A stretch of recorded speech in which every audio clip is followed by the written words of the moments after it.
praise will be sweet to you, O Savior. We thank you that you're merciful. We thank you that you're worthy of all the praise. And we thank you, O Savior, for gathering us here, O Savior, safe. And I thank you, O Savior, that as we're in this place that's dedicated, O Savior, for worship, I thank you, O Savior, that as we open up our hearts and open up our mouths to learn of Yahuwah, I thank you for revelation knowledge of Yahuwah. I thank you for ever learning in this truth of Yahuwah, ever maturing, O Savior. I thank you for helping us to never be complacent, O Savior, never be comfortable in one position, O Savior. But I thank you for helping us to learn, O Savior. And I thank you for what you're doing, what you've done, what you're going to do. In Yahushua's name we do pray, and it is so. As it says that feed us, and what he prays and comes forth.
I will Baruch Yahuwah,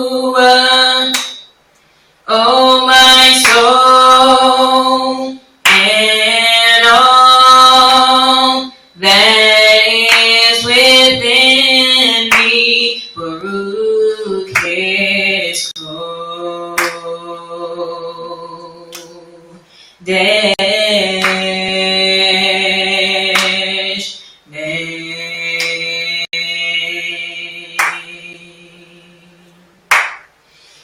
I will Baruch Yahuwah, O my soul, and all that is within me, Baruch His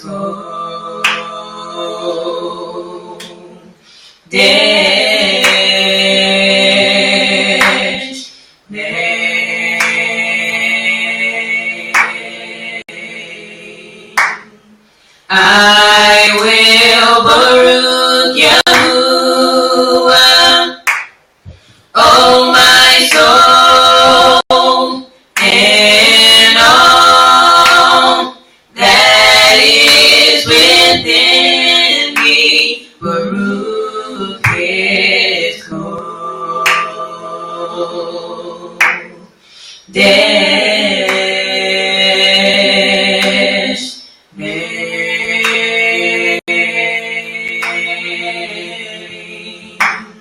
I will Baruch Yahuwah, O my soul, and all that is within me, Baruch His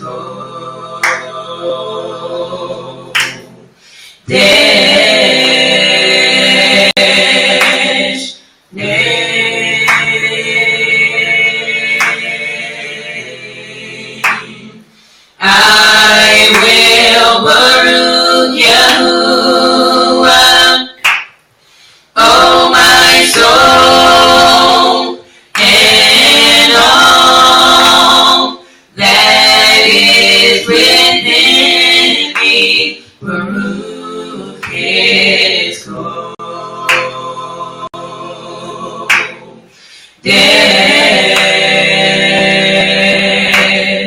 name.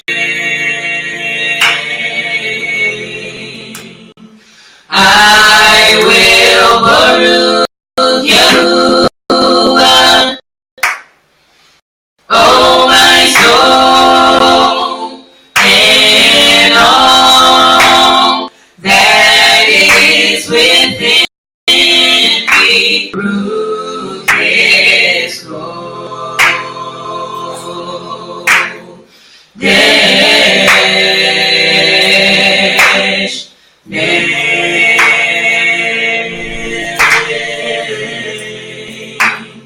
I will Baruch Yahuwah, oh my soul, and all that is within me. Baruch His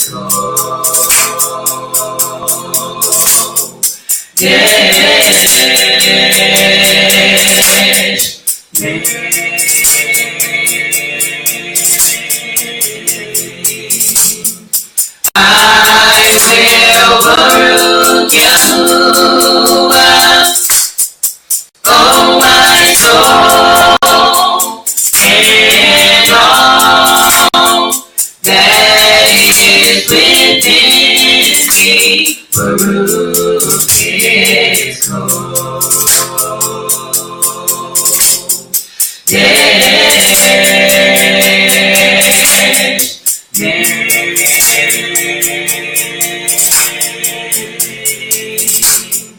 I will Baruch Yahuwah, oh my soul, and all that is within me. Baruch His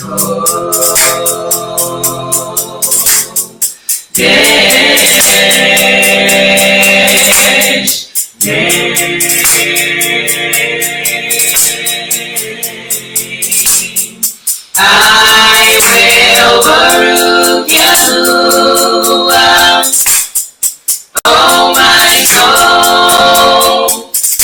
and all that is within me.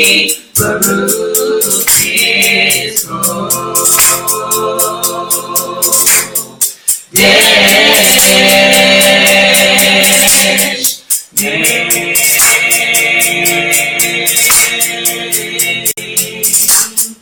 I will Baruch Yahuwah,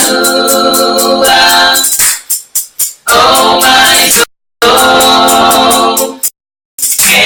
and all that is within me. Baruch His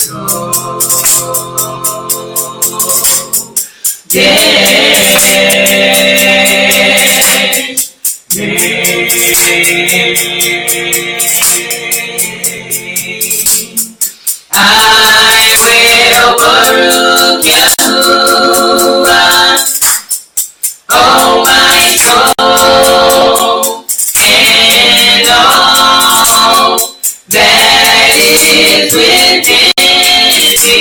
Baruch His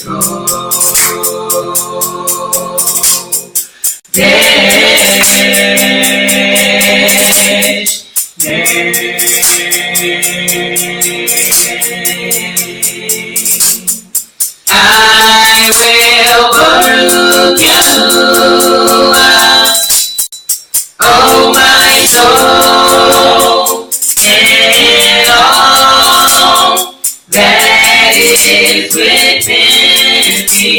Baruch His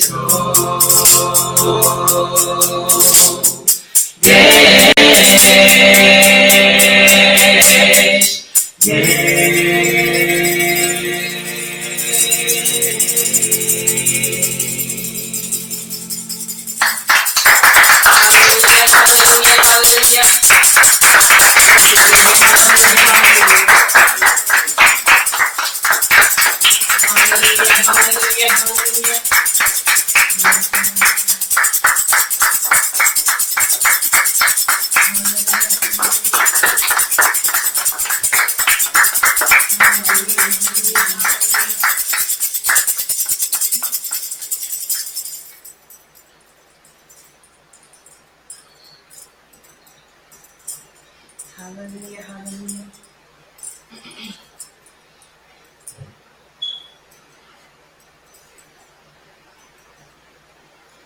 Yahuwah, I thirst for you,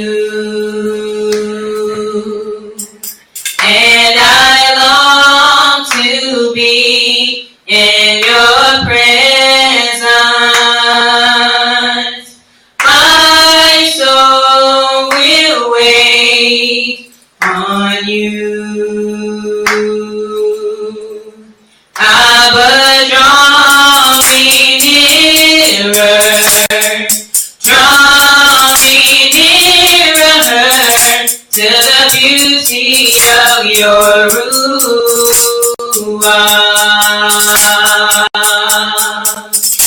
Yahuwah, I thirst for you, and I long to be in your presence. My soul will wait on you. Abba, draw me nearer, draw me nearer to the beauty of your Ruach.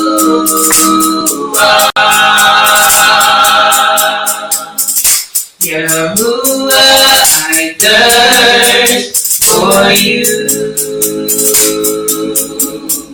and I long to be in your presence. My soul will wait on you. Abba, draw me nearer, draw me nearer to the beauty of your Ruach.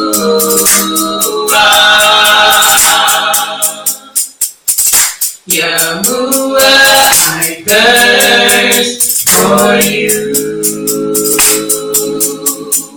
and I long to be in your presence. My soul will wait on you. Abba, draw me nearer, draw me nearer to the beauty of your Ruach. I will wait for you, oh Yahuwah, in the beauty of your Ruach. I will worship you, oh Yahuwah, in the beauty of your Ruach. I will wait for you, oh Yahuwah, in the beauty of your Ruach.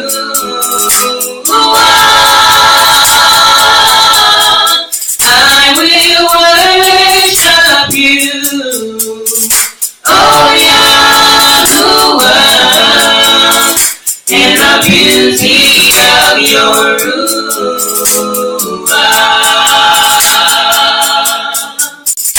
Yahuwah, I thirst for you,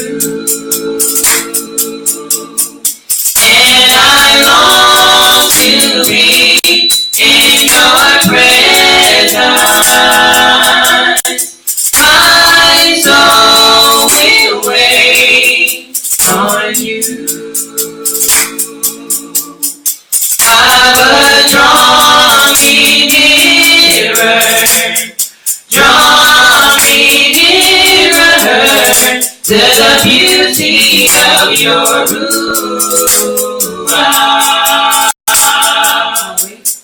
I will wait for you,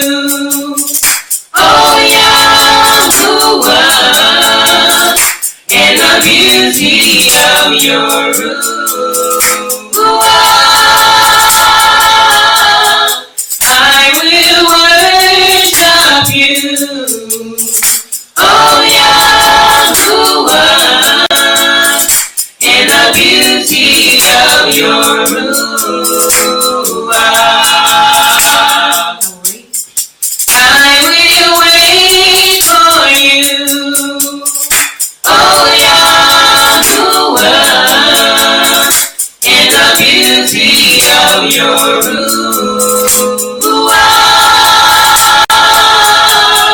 I will worship you, oh Yahuwah, in the beauty of your Ruah. I will wait for you, oh Yahuwah, in the beauty of your Ruah. I will worship you, oh Yahuwah, in the beauty of your Ruah.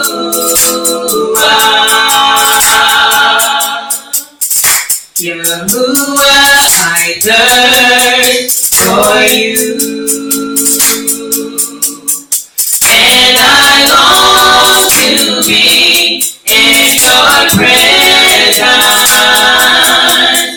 My soul will wait on you.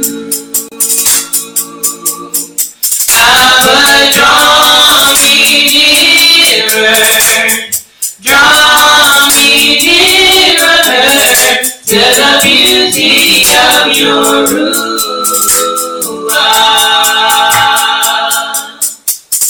Yahuwah, I thirst for you, and I long to be in your presence. My soul will wait on you. Abba, draw me nearer, draw me nearer to the beauty of your Ruah. I will wait for you, oh Yahuwah, in the beauty of your Ruah. I will worship you, oh Yahuwah, in the beauty of your Ruah. I will wait for you, oh Yahuwah, in the beauty of your Ruah. I will worship you, oh Yahuwah, in the beauty of your Ruah.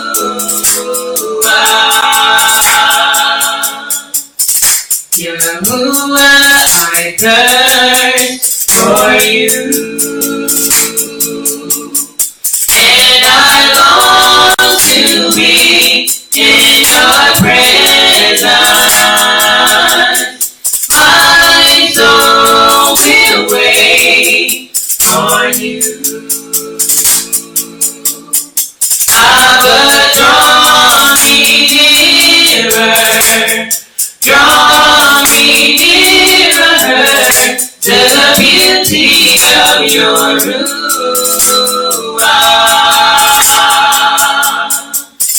Yahuwah, I thirst for you, and I long to be in your presence. My soul will wait on you.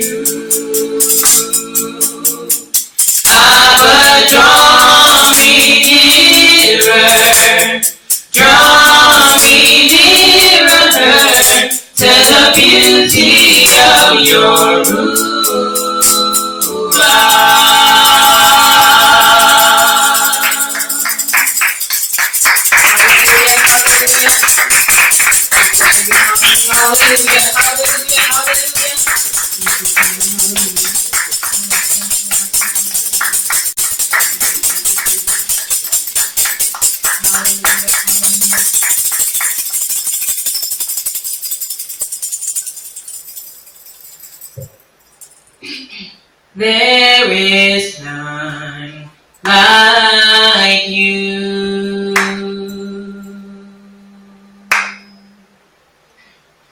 No one else can touch my heart like you do. I can search for all eternity, and find there is none like you.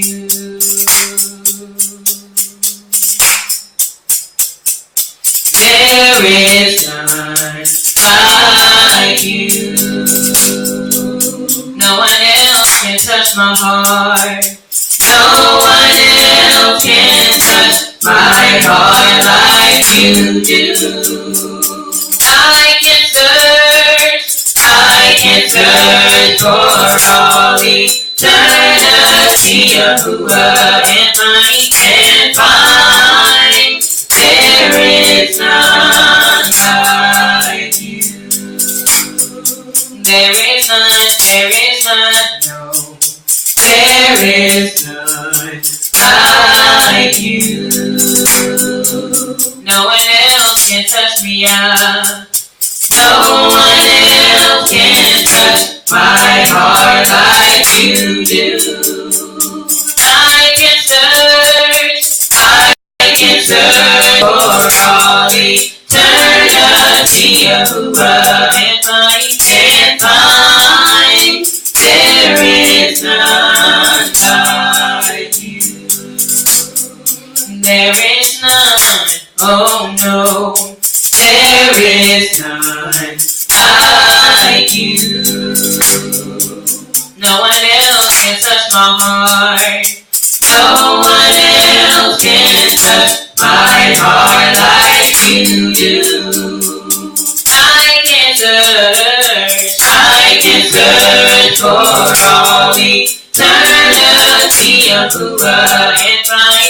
and find there is none like you. There is none, no. There is none like you. No one else can touch me out. No one else can touch my heart like you do. I can search for all eternity,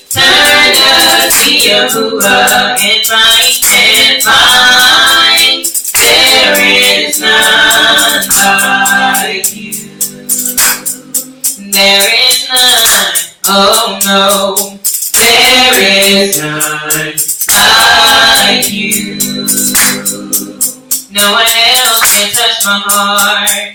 No one else can touch my heart like you do. I can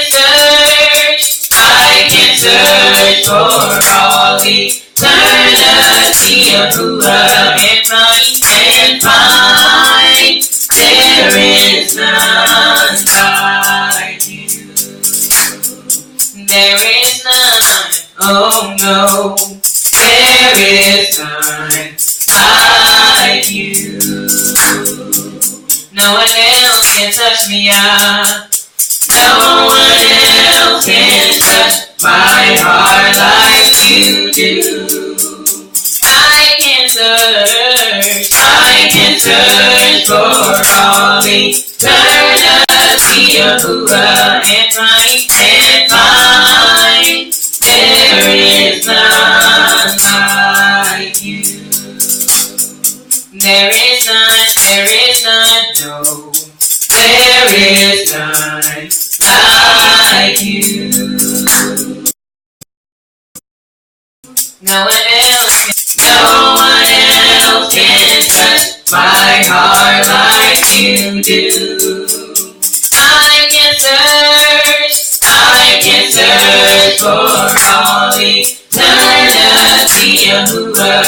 I can find. There is none like you. There is none, oh no. There is none like you.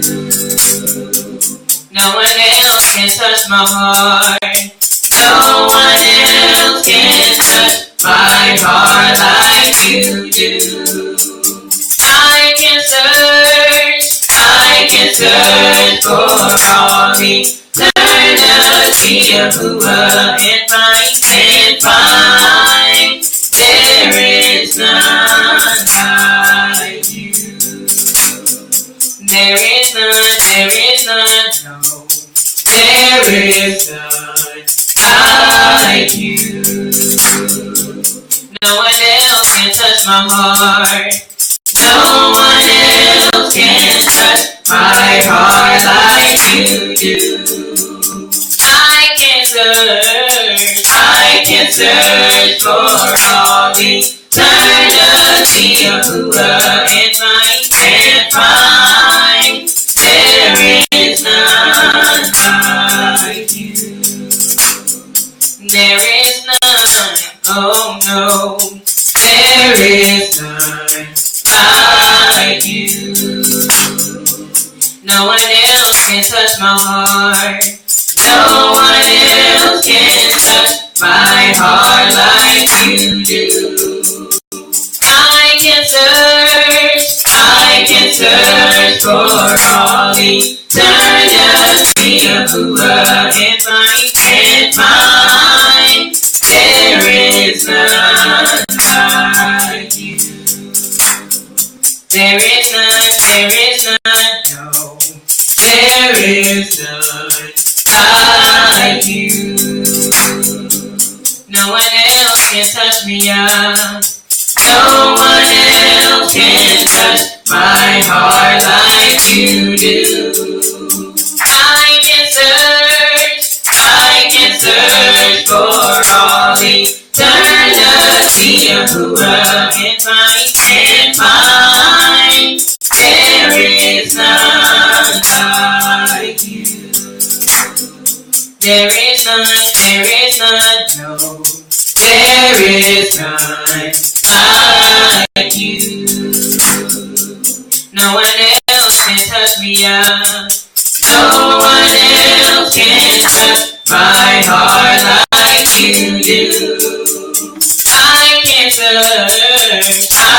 search for all eternity of who and can't find. There is none like you.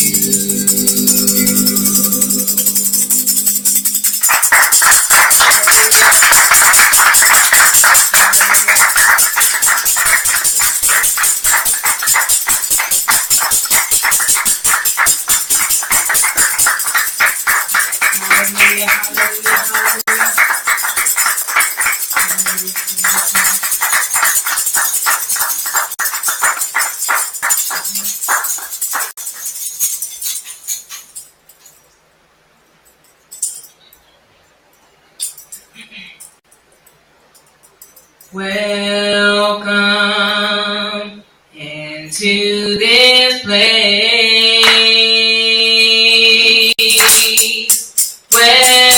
Welcome into your chosen vessel. You desire to abide in the praises of your people. So we lift our hands as we lift our hearts, as we offer up this praise unto your name. Welcome into this place. Welcome into your chosen vessel. You desire to abide in the the praises of your people. So we lift our hands as we lift our hearts, as we offer up this praise unto your name. Welcome into this place. Welcome into your chosen vessel.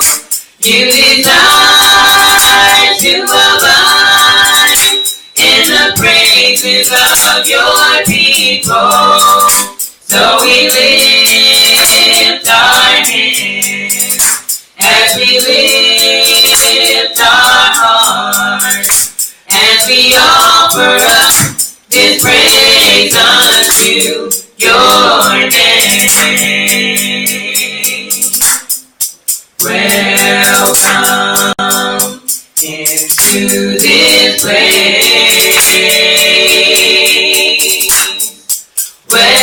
Welcome into your chosen vessel. You desire to abide in the praises of your people. So we lift our hands as we lift our hearts, as we offer up this praise unto your name. Welcome into this place. Welcome into your chosen vessel. You desire to abide in the praises of your people. So we lift our hands as we lift our hearts, as we offer up this praise unto your name. Welcome into this place.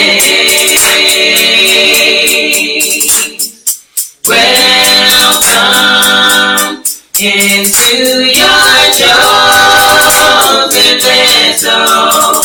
You desire to abide in the praises of your people. So we lift our hands as we lift our hearts, as we offer up this praise unto your name. Welcome into this place. Welcome into your chosen vessel. You desire to abide in the praises of your people. So we lift our hands as we lift our hearts, as we offer up this praise unto your name. Welcome into this place.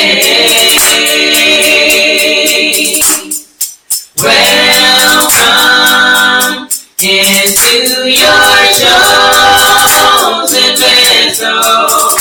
You desire to abide in the praises of your people.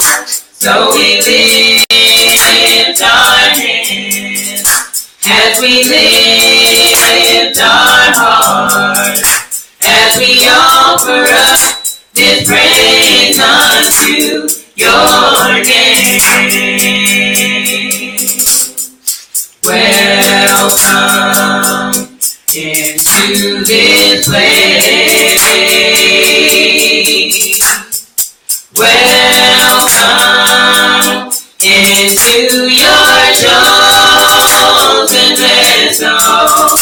You desire to abide in the praises of your people.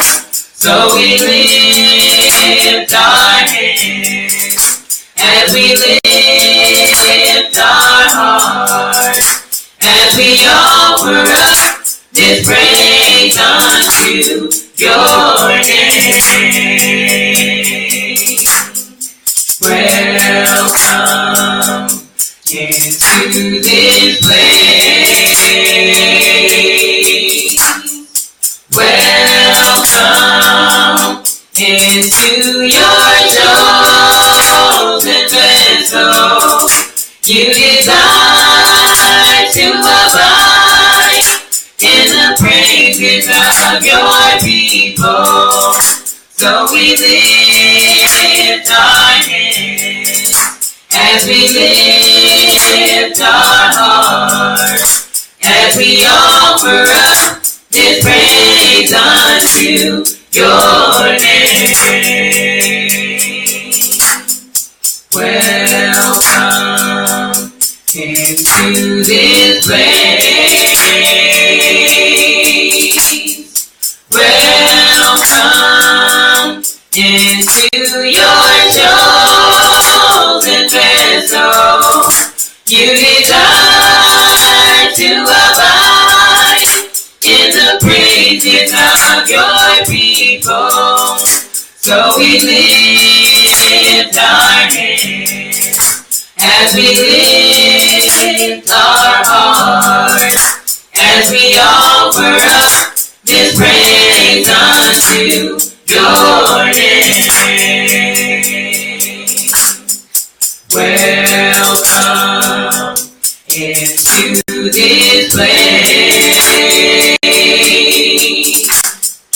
Welcome into your chosen vessel.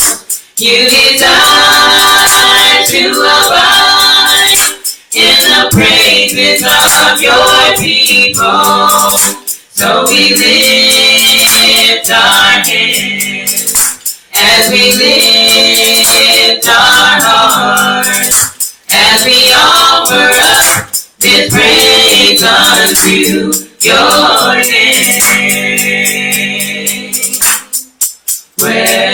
Welcome into this place. Welcome into your chosen vessel. You desire to abide in the praises of your people. So we lift our hands as we lift our hearts, as we offer up this praise unto your name.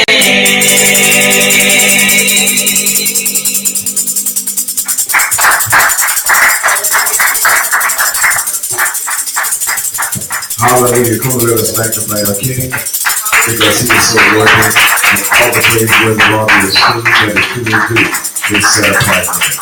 It is now time for our declaration. At time we come to voice paint the atmosphere. The very next voices here will be a portion of the praise team, and I will be immediately followed to take us into a time of declaration.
Hallelujah. Hallelujah.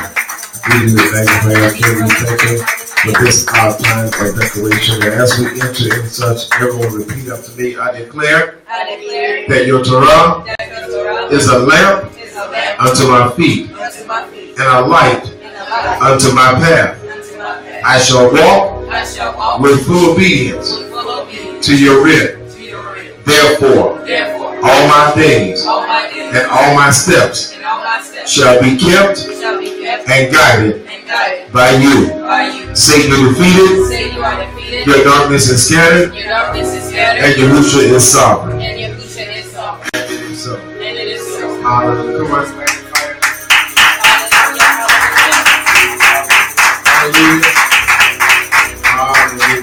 Hallelujah. Hallelujah. So Lord God, Lord, we thank Him for all that He has done, all that He's doing, and all that He is yet going to do. And as we bring unto Him the clapping of our hands and the fruit of our lips, this is now time for us to bring unto Him the fruit of our labors. As we come preparing to sow seed into His kingdom, we do so as we give according to His set apart will. For even as it says in the book of Genesis, as long as the earth remains, there remains seed time and harvest. 6:28 says that when we give, it shall be given unto us in measure, pressed down, shaken together, and running over, shall the hour cause men to give into our bosom. He lets us know in Malachi that when we're walking in obedience to our giving into our tithes, that He will open unto us the windows of heaven, pour us out of a roof that there shall not be room enough to receive it, and He will rebuke the devourer for our sake, and neither shall our vine cast forth her fruit before the time in the field, says the sovereign of hosts. 2 Corinthians 9 declares that the Abba loves a cheerful giver. He gives seed to the sower, bread for our food, and multiplies our seed sown, and increases the fruits of our righteousness, that we may abound unto every good work. And even as it comes full circle in the book of Amos, that the time is coming in our ears when the reaper shall overtake the sower.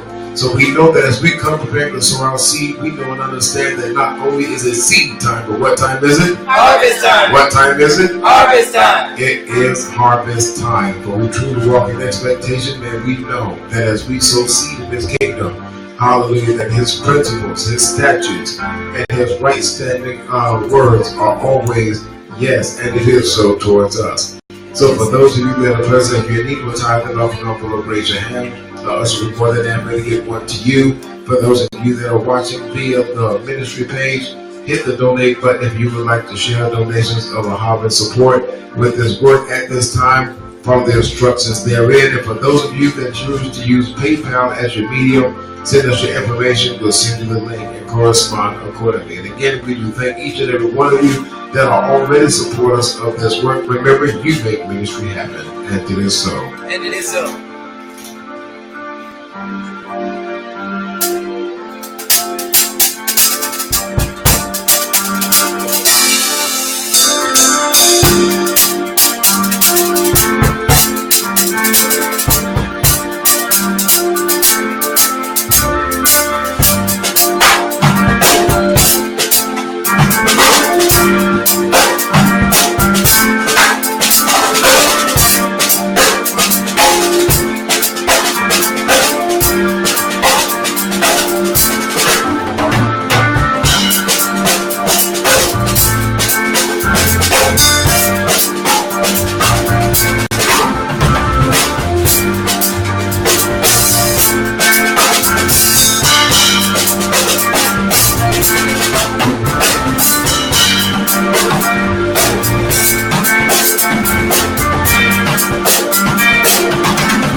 So as you bring your seed, come rejoice, because we truly know that He is the sovereign of the harvest.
And it is so.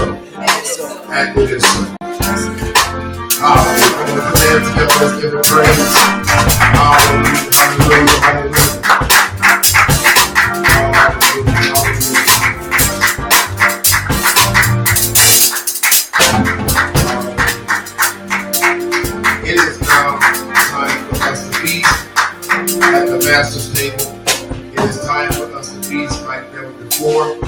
because as we come to be partakers of His Torah, of His Word, He lets us know that we're willing and obedient. Not only shall we be partakers of the fatness of this land, He said, but if you're hungry and thirsty after righteousness, you shall be filled.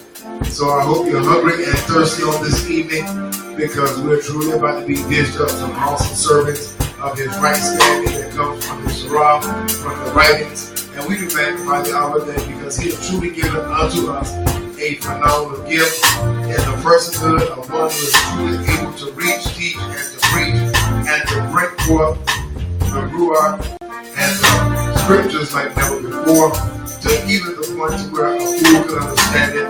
And we do magnify the hour for one who has truly been the root of my life over these 32 years.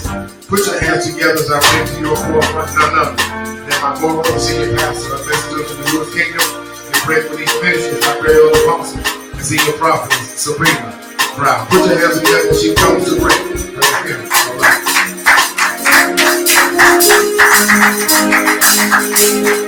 Come on, let's worship Him.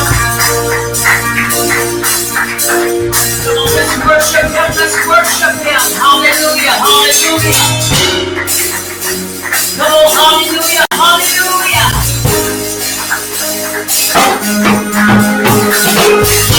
Come on, hallelujah. Hallelujah. Oh, hallelujah. Wonderful is His name. Wonderful is His name.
Hallelujah, hallelujah. He's worthy, he's worthy. Come on, put your hands together and sing to the Lord tonight. Hallelujah, hallelujah. Come on, lift him up.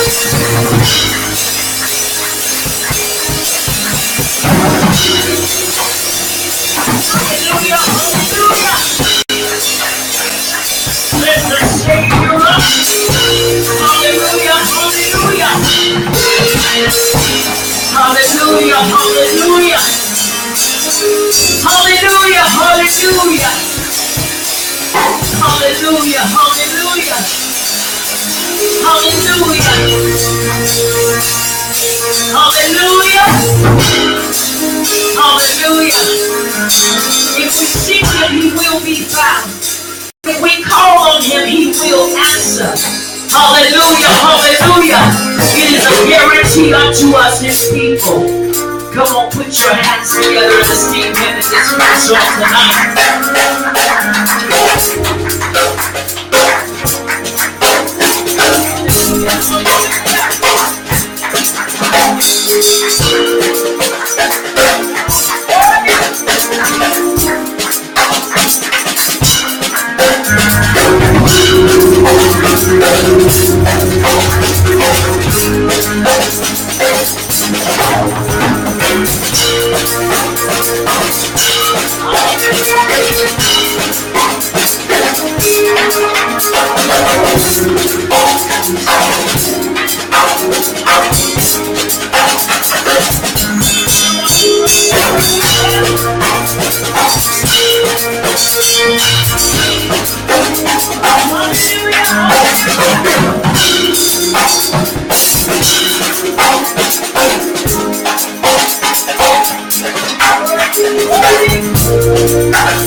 Somebody may say, well, I already know that. Great. And all it is a reminder. There's nothing wrong with being reminded. We get reminders for everything in this world. How about getting a reminder for how we're supposed to govern ourselves? That's right. There's nothing wrong with that. It doesn't mean that we're messing up. It just means that we are reminded, a gentle reminder of how we are to govern ourselves, how we are to go out, and how we are to come in, so that we can ensure that we are doing all that He has requested of us and commanded us. Very important that we understand that. I appreciate Him every day of my life, because every day I'm learning something new. That's right. I'm learning something new every day. He's leading me to something new every day. He's helping me to correct some wrongs, and He's helping me to purge some things. So it's important that we understand what it is He desires of us. And it is so. And it is so. And it is so. And it is so. Very important that we understand these things. Once again, I want to say to you, shalom. And I pray thus far you have had a great day, also a great night, as we prepare to go into our studies. Once again, come on, put your hands together and sing.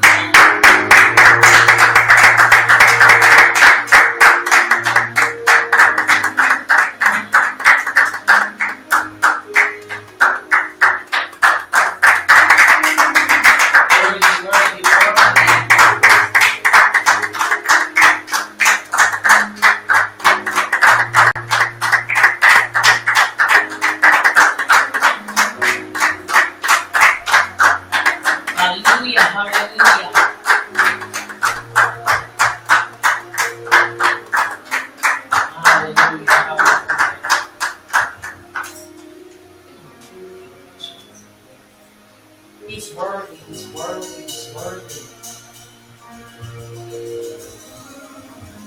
Yes, he is. He's worthy. Come on, praise him.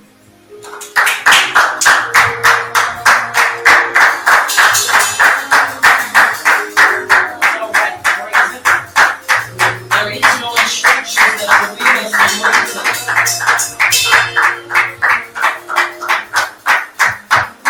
Hallelujah. There is not to take up any time for us to praise him. Hallelujah.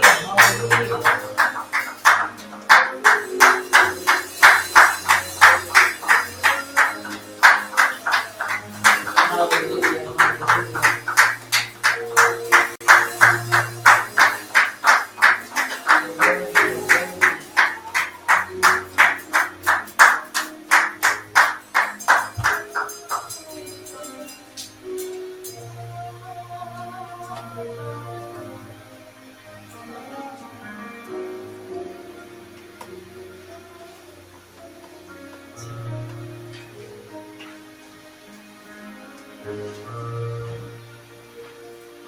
Hallelujah, hallelujah.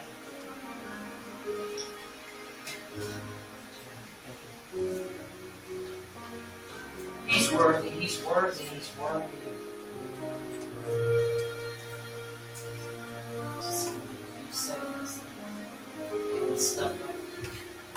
He's worthy. Yes, he is. He's worthy.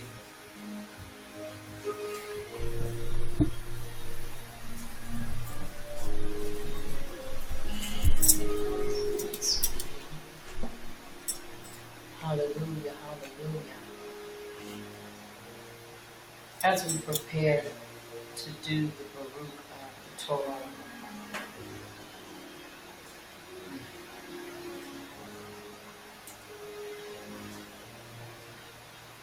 we just give him praise and esteem for all that he's doing, all that he's done, and all that he's yet going to do. Yeah.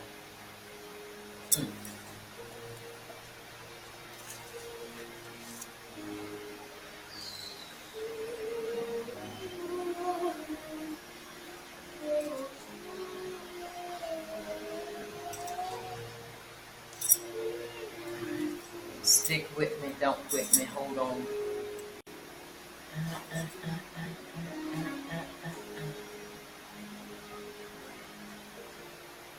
Hallelujah, hallelujah, hallelujah.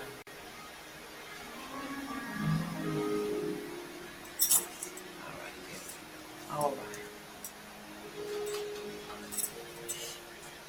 As we prepare to give Abba Yahuwah to have the Baruch the Torah,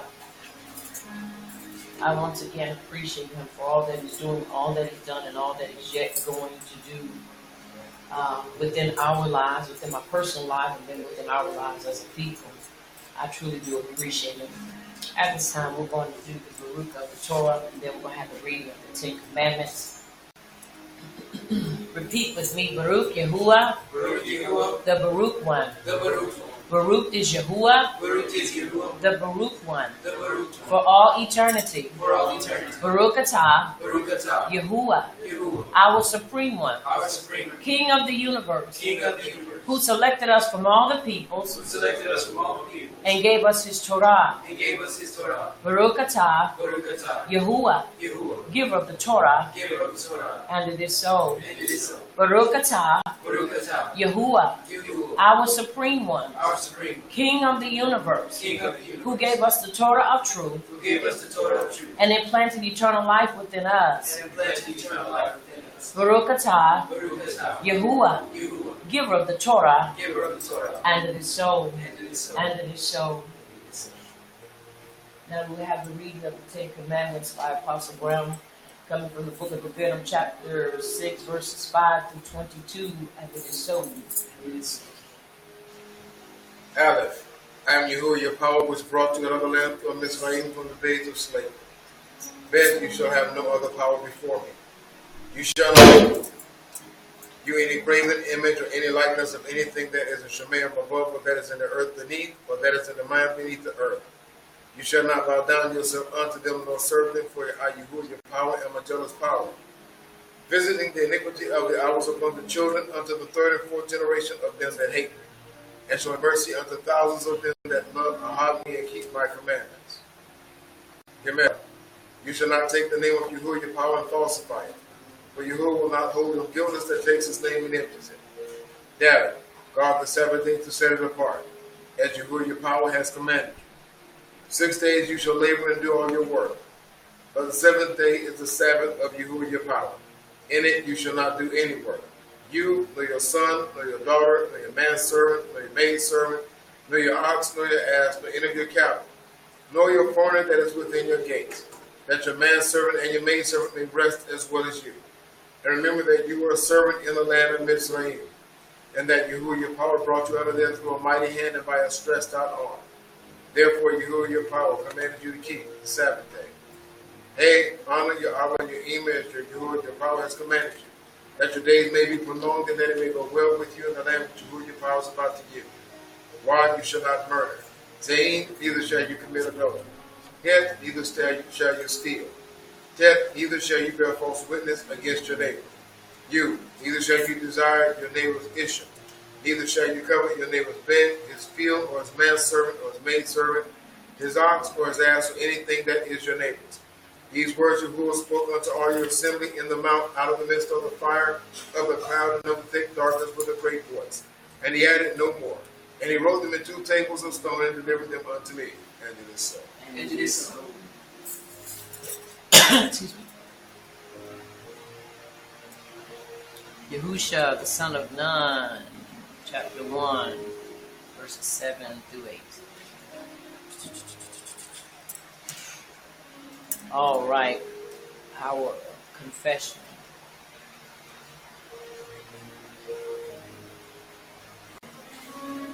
Verse 7 says, only be you strong and very courageous. Every time I read this verse, I realize without a shadow of a doubt the importance of understanding why this command was given. We know it was given to Yahusha, the son of Nun, but we also can take that very same thing and apply it to our lives. Only be you strong and very courageous, that you may observe to do according to the Torah which Moshe, my servant, commanded you. Turn not from it to the right hand or to the left, that you may prosper wherever you go. Verse 8, as I have fitted or tailored it to fit our time of confession. Repeat with me. I will not let this scroll of the Torah I will not let the scroll of the Torah depart out of my mouth, but I shall meditate in it day and night, that I may observe to do according to all that is written in it. But then I shall make my way prosperous and act wisely. And act wisely.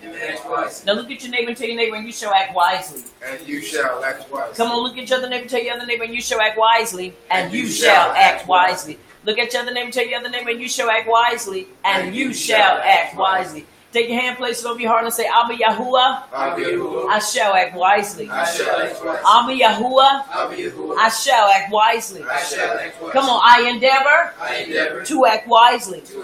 I endeavor to act wisely. I endeavor to act wisely. And it is so. And it is so very important that we act wisely.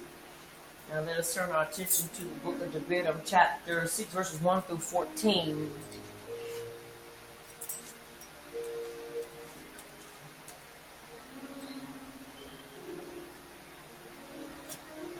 Chapter 6, verses 1 through 18.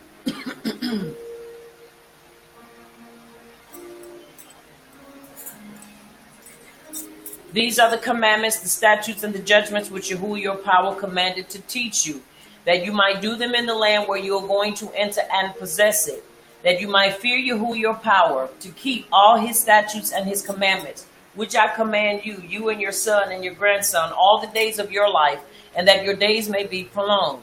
Hear therefore, O Yah'sraelite, and observe to do it, that it may be well with you, and that you may increase mightily as Yahuwah power of your Abbas has promised you in the land that flows with milk and honey.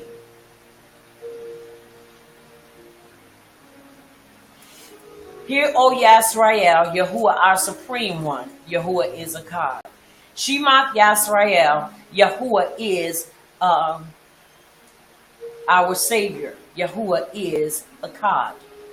And you shall ahab Yahuwah your supreme one with all your heart and with all your soul and with all your might. And these words which I command you this day shall be in your heart. And you shall teach them diligently unto your children, and shall talk of them when you sit in your bed, and when you walk by the way, and when you lie down, and when you rise up. And you shall bind them for a sign upon your hand, and they shall be as frontlets between your eyes, to fall, to bind to the mind. And you shall write them upon the posts of your bed and on your gates.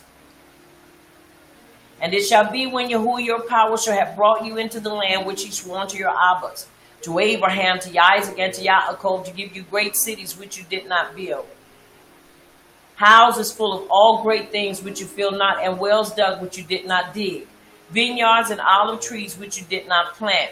When you shall have eaten and be full, then beware lest you forget Yahuwah forth out of the land of Mitzrayim, from the bed of slavery. You shall fear Yahuwah your power, and serve him, and shall swear by his name. You shall not go after the power of the people which are round about you. For Yahuwah your power is a just power among you, lest the anger of power be kindled against you, and he destroy you from off the face of the earth. You shall not tempt Yahuwah your power as you tempted him in Massah. You shall diligently keep the commandments of Yahuwah your power, and his testimonies, and his statutes which he has commanded you. And you shall do that which is right in the sight of Yahuwah, that it may be well with you, and that you may go in and possess the great land which Yahuwah swore to your Abbas. And it is so. And it is so. And it is so. Mishlei 15:8. The sacrifices of the wicked is an abomination, hateful and exceedingly offensive unto you, our Yahuwah. But the prayer of the upright, it is your delight. Mishlei 3:4. So shall you find great understanding and high esteem in the sight or judgment of man, of Yahuwah and man. And it is so. And it is so. Tehillim 34:15. The eyes of Yahuwah are upon the upright, and his ears are open unto our cry. Verse 17. The upright cry, and Yahuwah heareth, and delivereth us out of all our troubles. And it is so. And it is so. Acts 1:8. But we shall receive power after that the Ruach Kodesh has come upon us, and we shall be witnesses unto him both in Jerusalem and all Judea and Shamar, and unto the uttermost part of the earth. And it is so. And it is so. Tehillim 1:1. Baruch is the man that walketh not in the counsel of the unrighteous, nor standeth in the way of sinners, nor sitteth in the seat of the scornful, but his delight is in the instructions of Abba Yah, and he doth meditate upon it. And it is so. And it is so. Ibram 11:6. But without belief it is impossible to please him. For he that cometh to Yahuwah must believe that he is, and that he is a rewarder of them that diligently seek him. And it is so. And it is so. It takes belief to be our obedient, diligent discipline. Ayah 33:4. The Ruach Kodesh of Yahuwah hath made me, and the breath of the Almighty hath given me life. Somebody said he's a life giver. He's a life giver. Say it again, he's a life giver. He's a life giver. Yes, he is. He's a life giver. Micah 4:8. But truly I am full of power by the Ruach Kodesh of Yahuwah, and of judgment and of might, to declare unto Yaakov his transgression, and to Yah'srael his sin. And it is so. And it is so. Yehukin and Moshe 11:24. Therefore I say unto you, what things soever ye desire when you pray, believe that you receive them, and you shall have them. And it is so. And it is so. And it is so. And it is so. And it is so.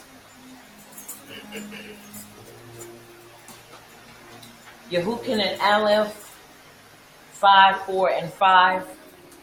For whatsoever is born of Yahuwah overcometh the world, and this is the victory that overcometh the world, even our belief. Who is he that overcometh the world but he that believeth that Yahushua is the son of Yahuwah? Yehukin and Aleph 2:5-6. For whoever keeps his word, the Torah, truly the Ahab of Yahuwah is perfected in him. By this we know that we are in him. He who says he abides in him ought himself also to walk just as he walked. Verse 17. And the world passes away and the lust thereof, but he that doeth the will of Yahuwah abideth forever. Somebody say abideth forever. Abiding forever. Say it again, abideth forever. Abiding forever. And it is so.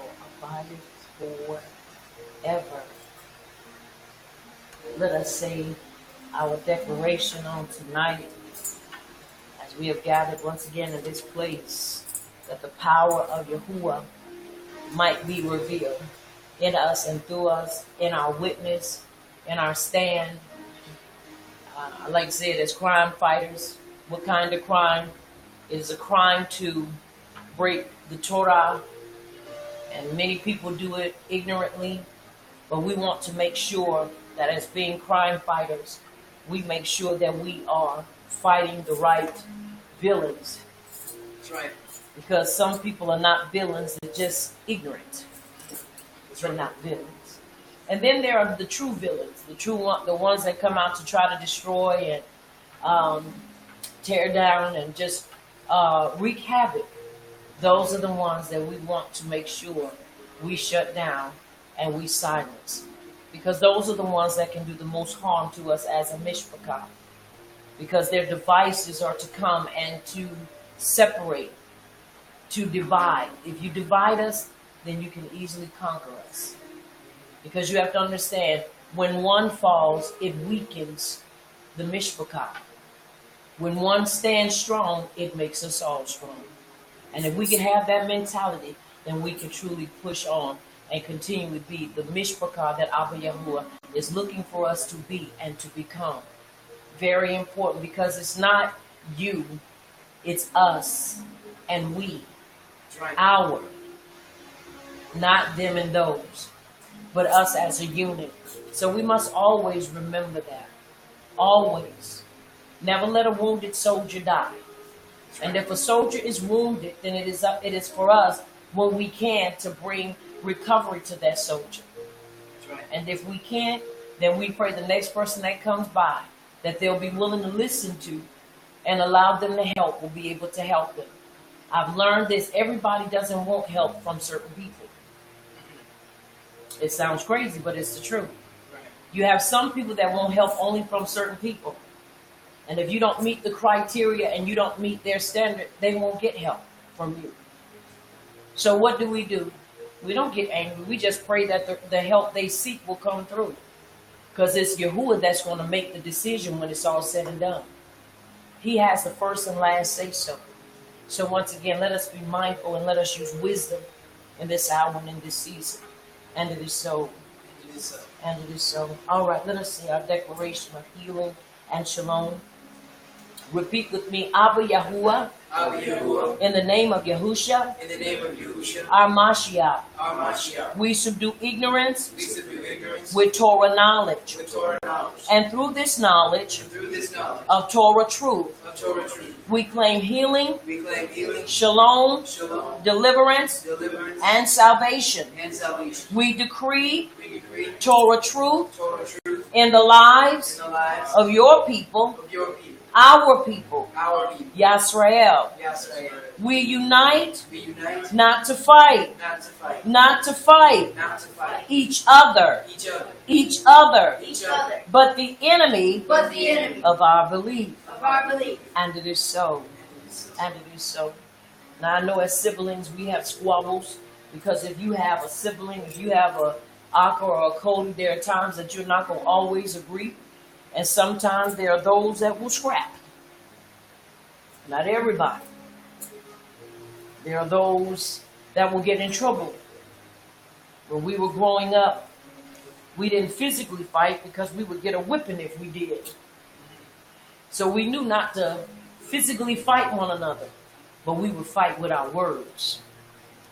But we would never say things to the point that we were trying to break one another, That's right. that we were trying to ruin one another's belief. It was just for that moment, you know, in the heat of the moment. You remember that TV show, In the Heat of the Night? Down in the bayous of Louisiana, I believe it was, no, Mississippi.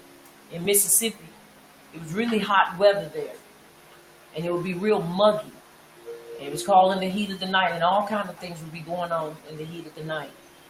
But one thing is for sure, we will have disagreements, but we need to learn how to disagree agreeably, but not fight one another to the point that we're trying to break one another and destroy one another's belief. Because then the question has to be posed, who are you, Cain or are you Abel? Which one are you? We're not here to destroy one another. We're here to lift one another up as high as possible, because I know that the higher up I lift you, the higher up he will take me. And it's not about who is the highest as far as knowledge and all that great stuff, but it is about us maintaining a position and continually going and going. In other words, going in the height of his understanding and in the depth of his aha, so that we can continue to maintain and continue to move in the manner that we're supposed to, reaching and pulling one another up. When I used to run track, I used to run in the 440, which we used to run, and we used to have to pass the baton. If you've ever watched the Olympics and all that great stuff, and how they have to run, and you run, and when you pass that baton, you're passing it because now it's in your hands to run with it. And one of the things that we had to do was that we had to learn to trust one another without looking back at one another. We had got it down so well that we didn't even have to look at each other. All we had to do was hear their footsteps, and they said go. And when they said go, that meant we were already with our hands already out, ready to go. And every time we won, 99.99% of the time, and that's not exaggerating. Because we trusted one another to be able to look forward and know when it was time for this to be passed on, all we had to do was reach our hand out or have it already ready to receive. This is important once again. And we grew and we developed and we built a bond with one another. You have to understand, we're in the race of life. And when information is being passed, that information sometime will cut us. Sometime it'll cut you because the word is doing surgery on us. Is it not in Hebrews 4:12, I believe it says that the Torah is sharper than any two-edged sword, piercing to the asunder, and it is a discerner of the heart and the intent, or the intent of the heart, separating bone and marrow. Do you not know when people go through a bone marrow transfusion, that's one of the most excruciating pains that anyone can ever feel? So that means the Torah comes to cut us at times. That's right. But it's only doing surgery. It's not to kill us, but to save us. Save us from ourselves so that we don't find ourselves doing things that we're not supposed to do. Why am I saying this? Because we need to. We need to build and be together. And our motto ought to be, together we stand, divided we fall. No man is an island and no man stands alone. And that's talking about us as a people, not so much gender, but as a people. That's right. And it is so. And it is so. Very important for us to understand that. And it is so. And it is so. As we come to this portion of our confession, as we have prayed and as we have praised and worshiped, as we have sung our songs, as we have lifted our hands, and we have lifted our hearts unto him, as we have opened ourselves up to him, because no matter what, he sees where we are. He sees the great, the bad, the ugly, the okay, the indifferent. Nothing is hidden from him. Everything is seen. So no matter how many pairs of clothes we put on, he still sees us. No matter how much we try to cover ourselves in certain things, he still sees us. So as we come to this portion of our time of confession, not just for now, but throughout this day, I want everything that I've said and done to be acceptable in his sight. And it is so. It is so. And it is so. Let us bow before our King. Repeat with me. May the utterance of my mouth May the utterance of my mouth and the deliberation of my heart and the deliberation of my heart be desirable before you, be desirable before you. O Yahuwah, O Yahuwah, my rock my rock and my redeemer. and my redeemer. May the utterance of my mouth May the utterance of my mouth and the deliberation of my heart and the deliberation of my heart be desirable before you, be desirable before you. O Yahuwah, O Yahuwah, my rock my rock and my redeemer. and my redeemer. And it is so. And it is so. And it is so. And it is so. We have just recited Tehillim 19 and 15. And it is so. And it is so. You may be seated in his presence. I need my small tablet, please. And I left my binder in the office. Hallelujah to our King. He's worthy, he's worthy, worthy, worthy, worthy is our King. Yes, he is, yes, he is. Yes, he is. I pray once again that your day has been exceptionally great. I appreciate him. I was reading in some things on today, just constantly reading, and I appreciate the information that Abba Yahuwah continually trusts me with, because I look at it as being a trust thing. I don't look at it as just, well, it's just some information that comes to me. No, I believe that he trusts us with this information. And I was reading and I was looking up some different things, and I'm truly enjoying the writings that I was given, the color coded. I'm reading it and learning to understand it more and more.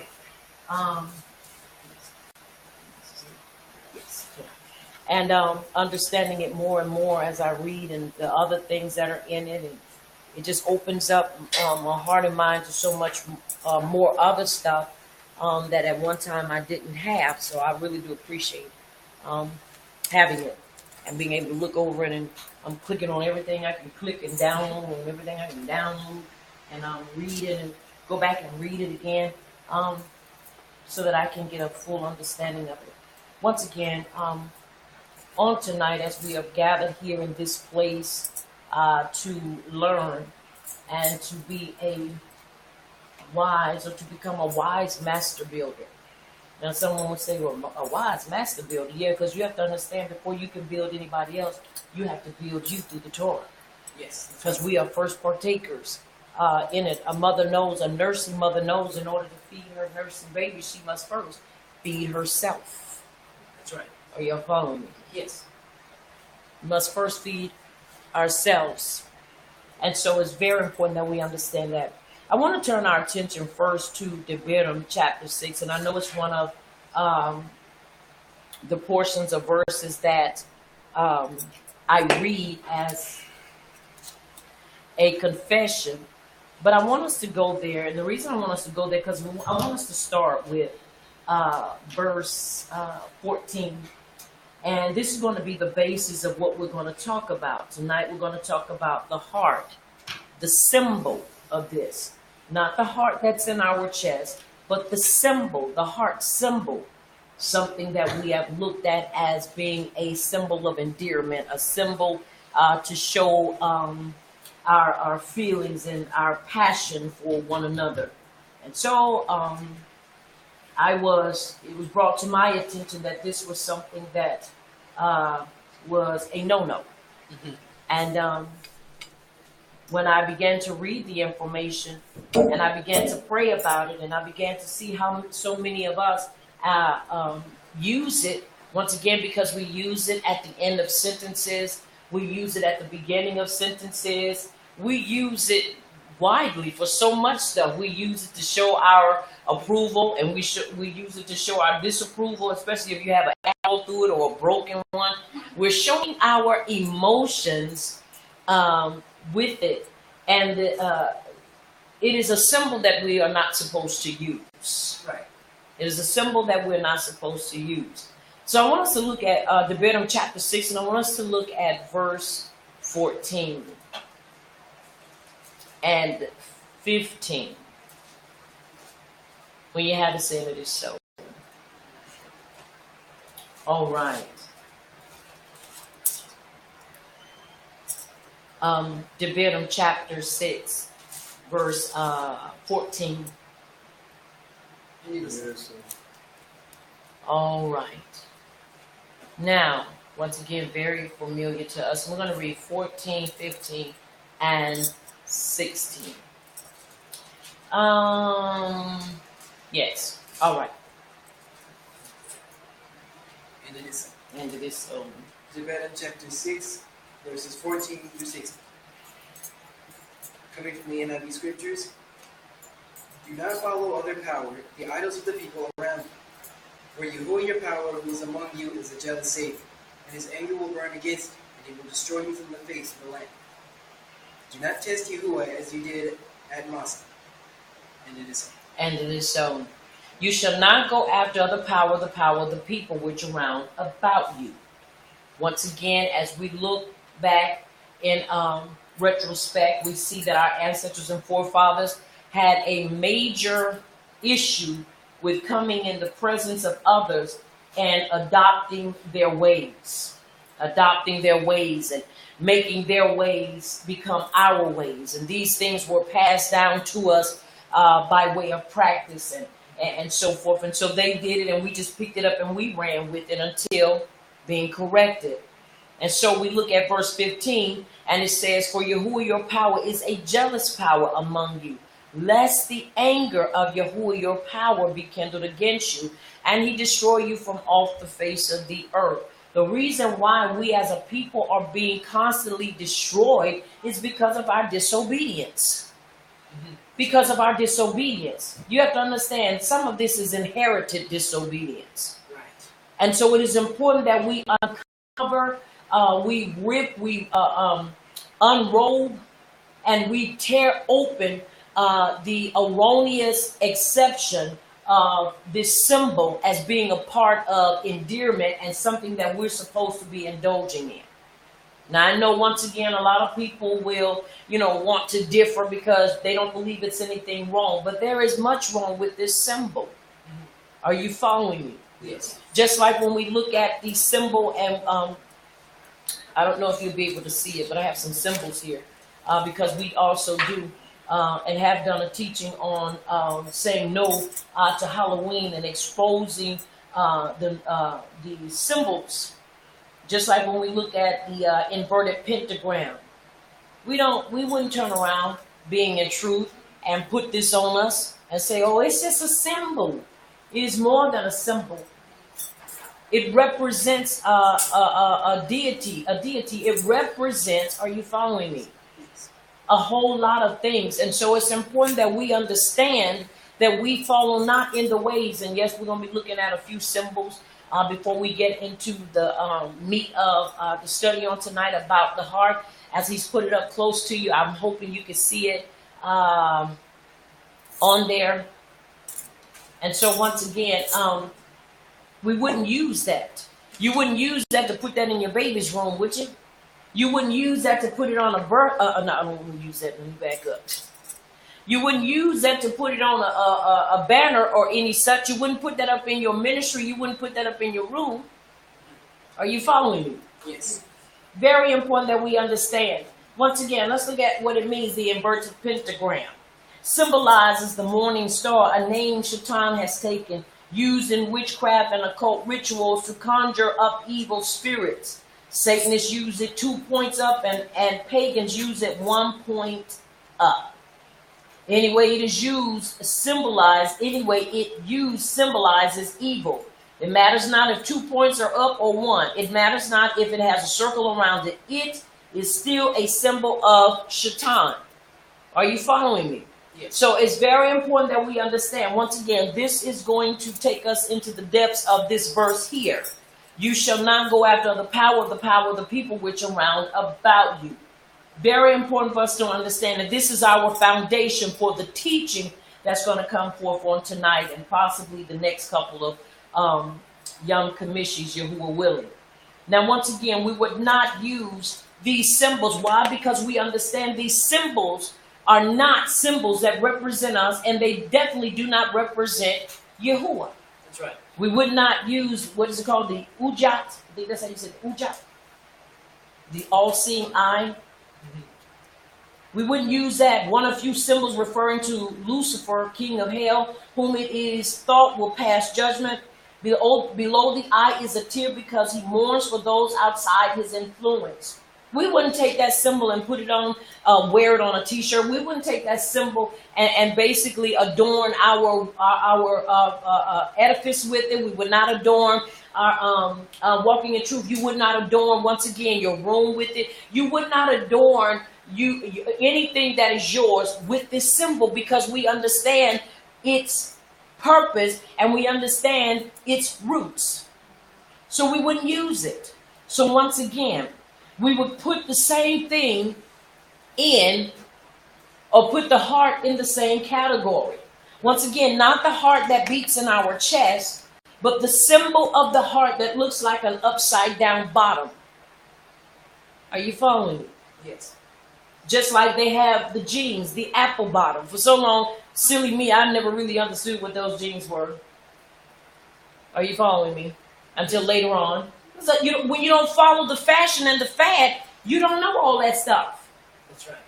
Until we were talking and laughing one time, and I said, so that's what that means, huh? Okay. That's why everybody was trying to run out and get them. And everybody don't need to wear them. We'll leave that where it is. But anyway, all right. Once again, it's important that we understand certain things that we would not use. Are you following me? Yes. We wouldn't use the satanic S representing a lightning bolt that means destroyer. In mythology, it was the weapon of Zeus, worn to have power over others. It was worn by the feared SS of Nazi Germany. Once again, just to put a few of these out there so we can understand the importance and understand this symbol and how demonic it is and how it is an abomination for us to even use it or to desire to use it. Now, the origin of the modern day heart symbol comes from two main source roots, Babylonian and Hinduism. And so from Hinduism, this was adapted, the heart symbol, as a symbol of affection. And I'm going to read it as it is. Love and purity as it is valued in Hinduism. But before the birth of Christianity, Babylonians used the symbol to represent immortality and sexuality. Are you following me? Yes. Are y'all with me? Yes. Very important that we understand this. In Mesopotamian texts, Hindu sages were commonly recorded, and many similarities between Mesopotamians and Hindus are prevalent. The Babylonians and Hindus were also great influences of one another when exchanging religious and spiritual views. So they were exchanging these views and so forth. Now, Hinduism is regarded as one of the oldest religions in the world, as it has been reconstructed and added to for thousands of years. In the Indo-Aryan people were very prominent and influential figures in its shaping. The Aryans were a group of Indo-European people who believed that they were higher in class than their surrounding neighbors, thus giving themselves the title of Aryan, which means noble. They dwelled in North Asia, North Asia, and South European regions, and migrated to North India before the Iron Ages. During this time, they shared land masses with the Dravidians, who dwelt in South India. It is from these groups that the official Hindu religion was established. The ancient Persians adopted this case and established the name Iran from the title Aryan. Subsequently, the Persian meaning for the name Iran means land of the Aryans. Babylon was one of the greatest religious and social influences of the world during its peak. Many religions were born, established, and shaped from the beliefs of the Babylonians, such as the ancient Mycenaean belief, Islam, Kabbalah, Buddhism, Hinduism, Christianity, and Catholicism. Now, this is what we look at. And some of the influences were the influence of symbols such as the trident, as seen in Hindi art, and on the African dashiki clothing.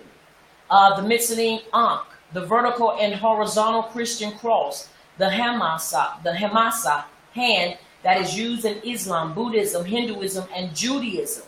The evil eye in Masonry, or Eye of Horus in Kemet. The heart symbol. The ace of spades used in playing cards. The paisley, the star of Dawood. The praying hands. The recycle symbol. The swastika. The pyramid. The Christian fish. The 8-candle menorah. The adoration of lily and lotus flower petals. The adoration of the red rose flower. The moon and star symbols commonly seen in Islam and on European and Asian flags. the halo which is commonly seen on images of Saint Mary and Jesus Christ, the hand symbol of OK, the hand symbol of thumbs up, also the hand symbol of peace, the sign language symbol of love, and the common hand waving gesture, the yin yang, which are the bases of the toy fidget spinner, the music treble clef symbol, the cupid, geometry, and astrology, and playing cards. Because all of these symbols, gestures, and practices represent more than one meaning, they are commonly across many religions and groups of people. So a lot of gestures and a lot of things we use it because we were taught it. Are you following me? We just do it. You know, and people be talking about, okay. Now when you look at that, that's also a symbol of what? 666. That's right. So a lot of symbols, once again, that we use and we became familiar with and got comfortable with, we're finding out have more than one meaning. That's right. More than one meaning. But tonight we're going to look at the heart. And the reason, once again, is because I found myself being surrounded around a lot of our Ak and Akodi that used them. I used it, and we would just, plaster up a page, send it to everybody. You want everybody to know your affection, your endearment, not because you were trying to. Now, once again, you got to understand, when you're innocent to this, you are just doing it because you just want a person to know you care about them. But the truth behind it, it means something else. It meant sexuality and immorality. That's right. Are you following me? Yes. Very important for us to understand this, because these are some of the symbols, once again, that are used frequently on a lot of things. And so we're going to look at this on tonight. We'll probably look at maybe 2 or 3 interpretations and meanings. The heart. If any of you can see behind me, I drew some of the hearts out so you can see them. Yeah, they're back there. So hopefully you can see some of them. I don't draw them like I used to. You know how some of them, boy, we had that thing down to a science. You could fix that thing and them points on the top of it would be straight and the point would be hitting it. Then when I understand what it represents, then you start kind of, your hands start kind of getting a little shaky. Be like, okay, I don't need to make it that great. All right. The heart.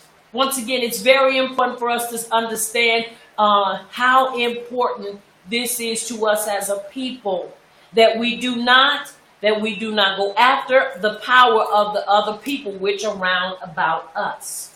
That's right. It was given to our ancestors, but it is also given unto us. Now, I want us to go into Romans 12, 1 and 2 as we prepare to read this so we can have more. There's so many more verses that we could go into, but I want to use these verses in particular because these deal right here and right now with this very situation. And I believe it is a major problem because you cannot really deal with a lot of people without them sending you a couple of hearts.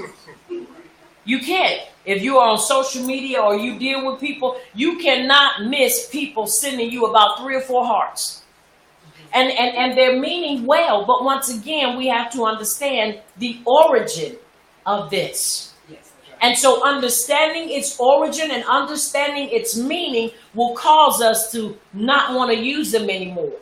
Am I saying that symbols are wrong? I'm saying the wrong symbols are wrong.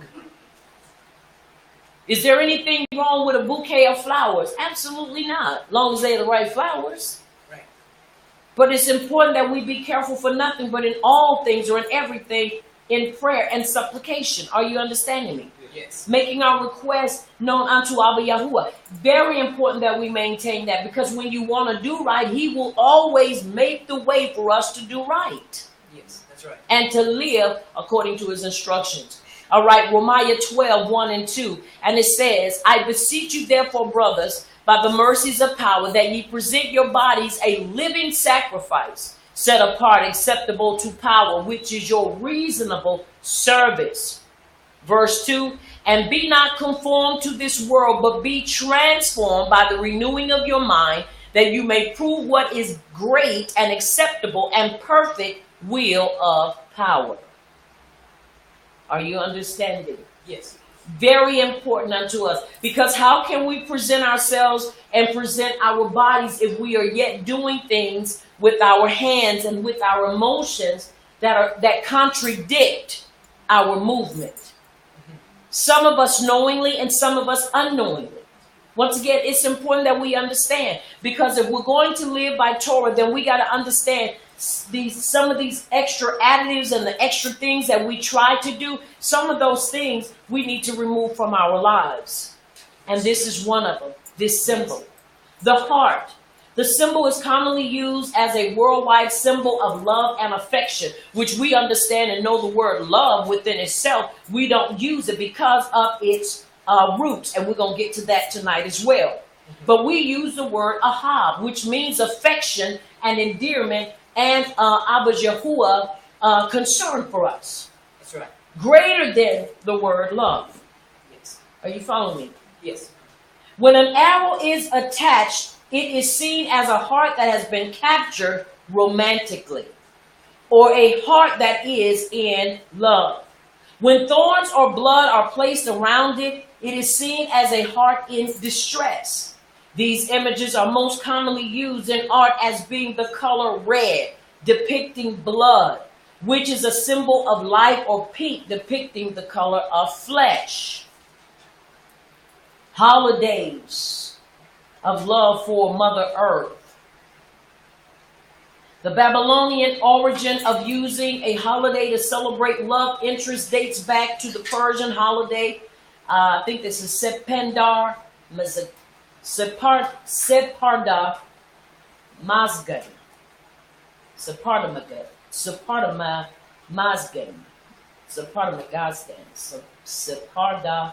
Mazgan, which is known as the Persian Day of Love. The creation of this holiday was in the 20th century BC. This holiday predates the common Valentine's Day, February 14th.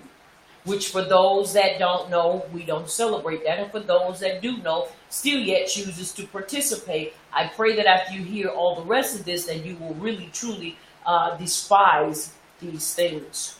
Right. Which also uses a particular day to show affection or sexual interest.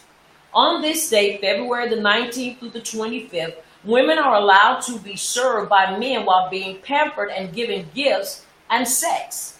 This day was recognized as a holiday used for giving reverence to the goddess of fertility and the earth, known as Sependamar.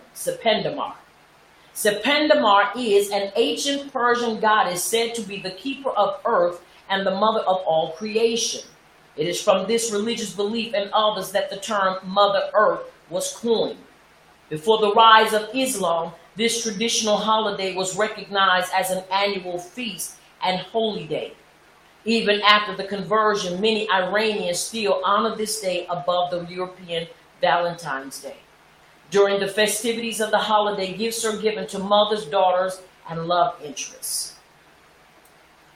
Are y'all following me? Yes.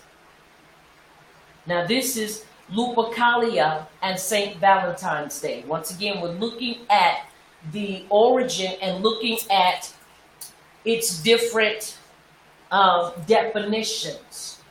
Once again, the heart that we looked at was so innocent to us, and it represents endearment and affection. And I mean, once again, we would go overboard. I know when we used to celebrate Valentine's Day, when we were in Christianity, it wasn't nothing for me to drop $75 to $100 and spending to show my ish how much I appreciated him and how much I hogged him. I would buy boxes of candy, roses, and I would buy balloons, full heart, red balloons, and I would have the front room so full of the stuff that when they would come in, there was nowhere for them to sit.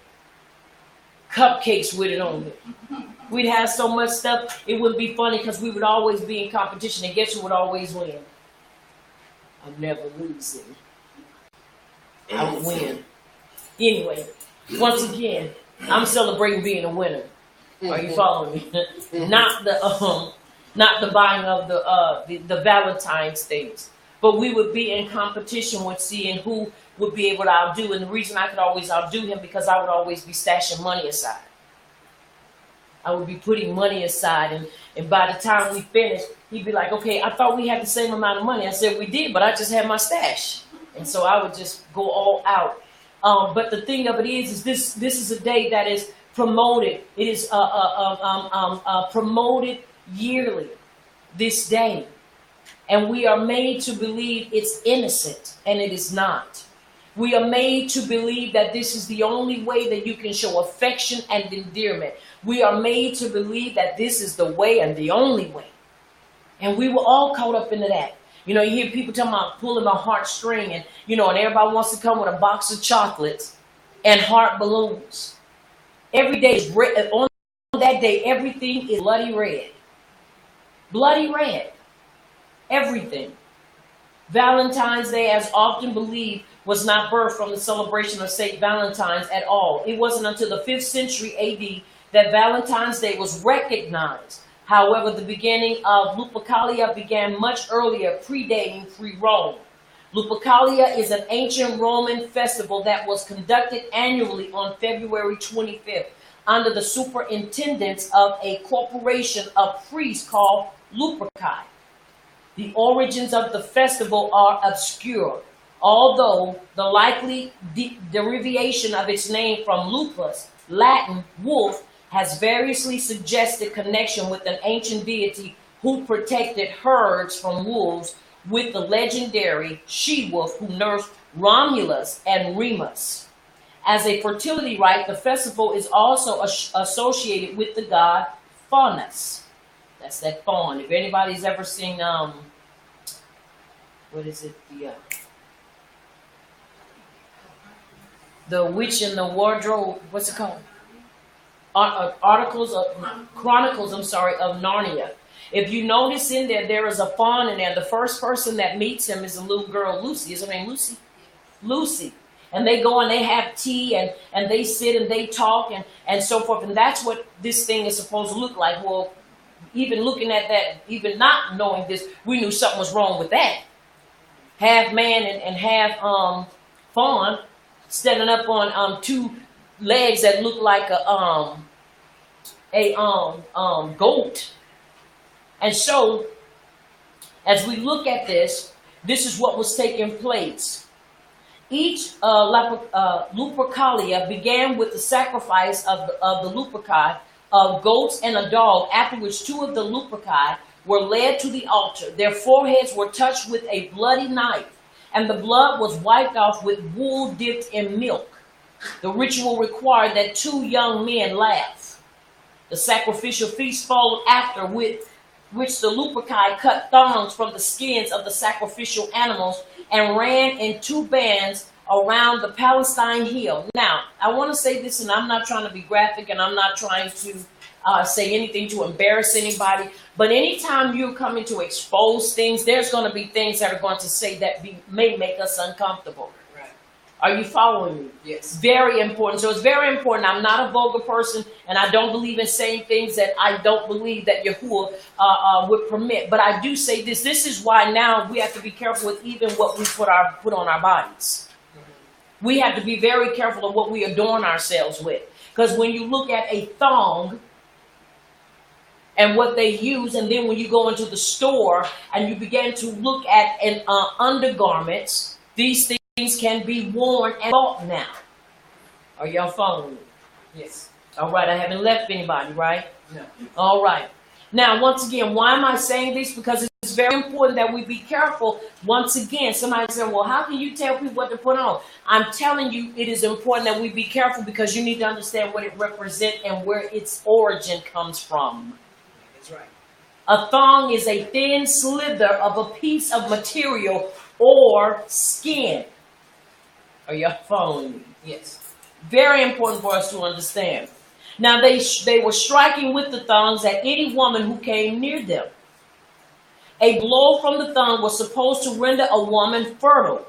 In 494 CE, the Christian church under Pope Gelasius I appropriated the form of the rite as the feast of the purification. Now, that just lets you know how beastly nature they are and how nasty they were. They created this to be a feast. Now, once again, it is considered to be or render a woman fertile. Now you have to understand, why do you think they would make it and put it into the attire or make it as a clothing garment? Because now it's closer to your body and nobody's running around whipping you with it. Are y'all following me? Yes. It's important that we understand this. Once again, we have to cry loud and spare not and lift our voice as a trumpet. Are you following me? Yes. We have to show the error of our ways. And when we find the errors of our ways, we need to bring swift correction. Because if you don't know a thing, that's one thing. But then when we come in the truth, it's time that we bring the correction to this. That's right. Are you following me? Yes. Micah 4:8 says, but truly I am full of power by the Ruach Kadesh of Yahuwah and of judgment of might to declare unto Yaakov his transgression and to Yah'srael his sin. Are y'all following me? Yes. Very important that we understand. Because some things that we accept as normal and accept is to be okay, it's not all right. That's right. Are you following me? Yes. All right, now, once again, remember what the writings tell us. I beseech you, therefore, brothers, by the mercies of power, that you present your bodies a living sacrifice, set apart, acceptable to power, which is your reasonable service. Also meaning women. Because we have to set our bodies apart or present them as living sacrifices as well. And so it is very important that we understand how to govern and how to maintain ourselves. Are y'all following me? Yes. All right. And verse 2. And be not conformed to this what? World. But be transformed by the renewing of your mind, that you may prove what is great and acceptable and perfect in the will of power. In the perfect will of power. Once again, things that we have accepted as the norm and as being okay, we got to check to make sure it's really okay. That's right. We've got to make sure that we are doing what we're supposed to do. And if it is wrong and it comes across us, then correct it. That's right. Because we don't want to find ourselves getting in trouble. Right. Holi, the Hindu day of love. Rati Kama. Holi is a Hindu holiday similar to that of modern St. Valentine's Day. On this day, festivities are surrounded around giving gifts, bright colors, visiting friends and relatives, and love. This holiday pays homage to Kama and Rati, or Rati, who are the Hindu god and goddess of love, lust, and pleasure, respectively concerning Kama and Rati. Are you understanding me? Once again, these things we go and then you see the little cupids, little fat butt, little cupids. They're not angels, but they're cupids with the arrows. And you see them going and shooting folk with them. And then you see people and the hearts pop up over their head. And then you see them go off in the sunset. And you're thinking, oh, they just going out to eat dinner. Are y'all following me? Yes. The reason why I believe a lot of things come with this is because these are spirits and this is stuff that is attached to this. And this is sometimes one of the greatest times for people, and I don't mean it in a great way or in an okay way, times where people end up getting themselves caught in situations because the atmosphere is right for it and conducive for fornication and adultery. For fornication and adultery. That's right. Kama, the Sanskrit, love, desire, pleasure. In the mythology of India, the god of erotic love and pleasure, during the Vedic age, 2nd millennium, 7th century BCE, he personified cosmic desire or the creative impulse and was called the firstborn of the primeval chaos that makes all creation possible. In later periods, he is depicted as a handsome youth, attended by heavenly nymphs, who shoots love, producing flower arrows. His bow is of sugar cane. His bow is of a row of bees, once directed by the other gods to arouse Shiva's passion for Parvata. He disturbed the great god's meditation on a mountaintop. Enraged, Shiva burned him to ashes with the fire of his third eye. Thus he became Anaga, the Sanskrit, the bodiless. Some accounts say Sheba soon relented and restored him to life after the entreaties of Karma's wife, Rati. Others hold that Karma's subtle bodiless form renders him even more definitely or defiantly omnipresent than he would be if contained by bodily limitations. Now, once again, we look at this stuff and its premises and its foundation. And once again, what is all connected to this? The symbol of the heart. Not the heart, once again, that beats in our chest, but the symbol of the heart. That is what is wrong. Is being affectionate to your ish or isharong? Absolutely not. As long as it's in the right confinement or right confines. It's important that we understand that. You don't want to stir up something and then wonder why things are going the way they're going, because we don't want to open the door and invite certain things into our relationships. That's right. Because we don't understand their origin or the spirits or the demonic forces that are attached to it. That's right. This is one of the greatest days that you also find people that break up because of that very day. Why? Because you have those that say, well, you're going to give your coworker on the job that, and then you're going to come and bring me this sorry stuff here. It's a lot of stuff that goes on during these times. So it's important, once again, we understand the root of it, then we can understand why so many things happen and why so many takes place. Now, somebody may say, well, why would you be bringing this out now? Because it's necessary and it's important. Because we go overboard. Like I said, we as a people, we take something and we run hard with it. Not everybody. But for those that have used it as a means of affection and endearment, and just to try to show forth your endearment to someone, this is not the right symbol. And this is why I'm going through it piece by piece and showing us in history or through history where these things originated. And why they are what they are. And how they can truly come and mess up your life. And also get you out of the mercy of Yahuwah. Because you can't be doing this and following in truth. Remember, he told us in Devarim chapter 6 verse 14. Follow not after their ways of their powers. Of the people round about you. That's right. And so we don't want to be picking up phrases or picking up things that they do and continue to do. And find ourselves outside of truth. Because we continue to follow in this habit and in this way. Rati, the Sanskrit, is the Hindu goddess of love, carnal desire, lust, passion, and sexual pleasure. Usually described as the daughter of Dashka or Dashe.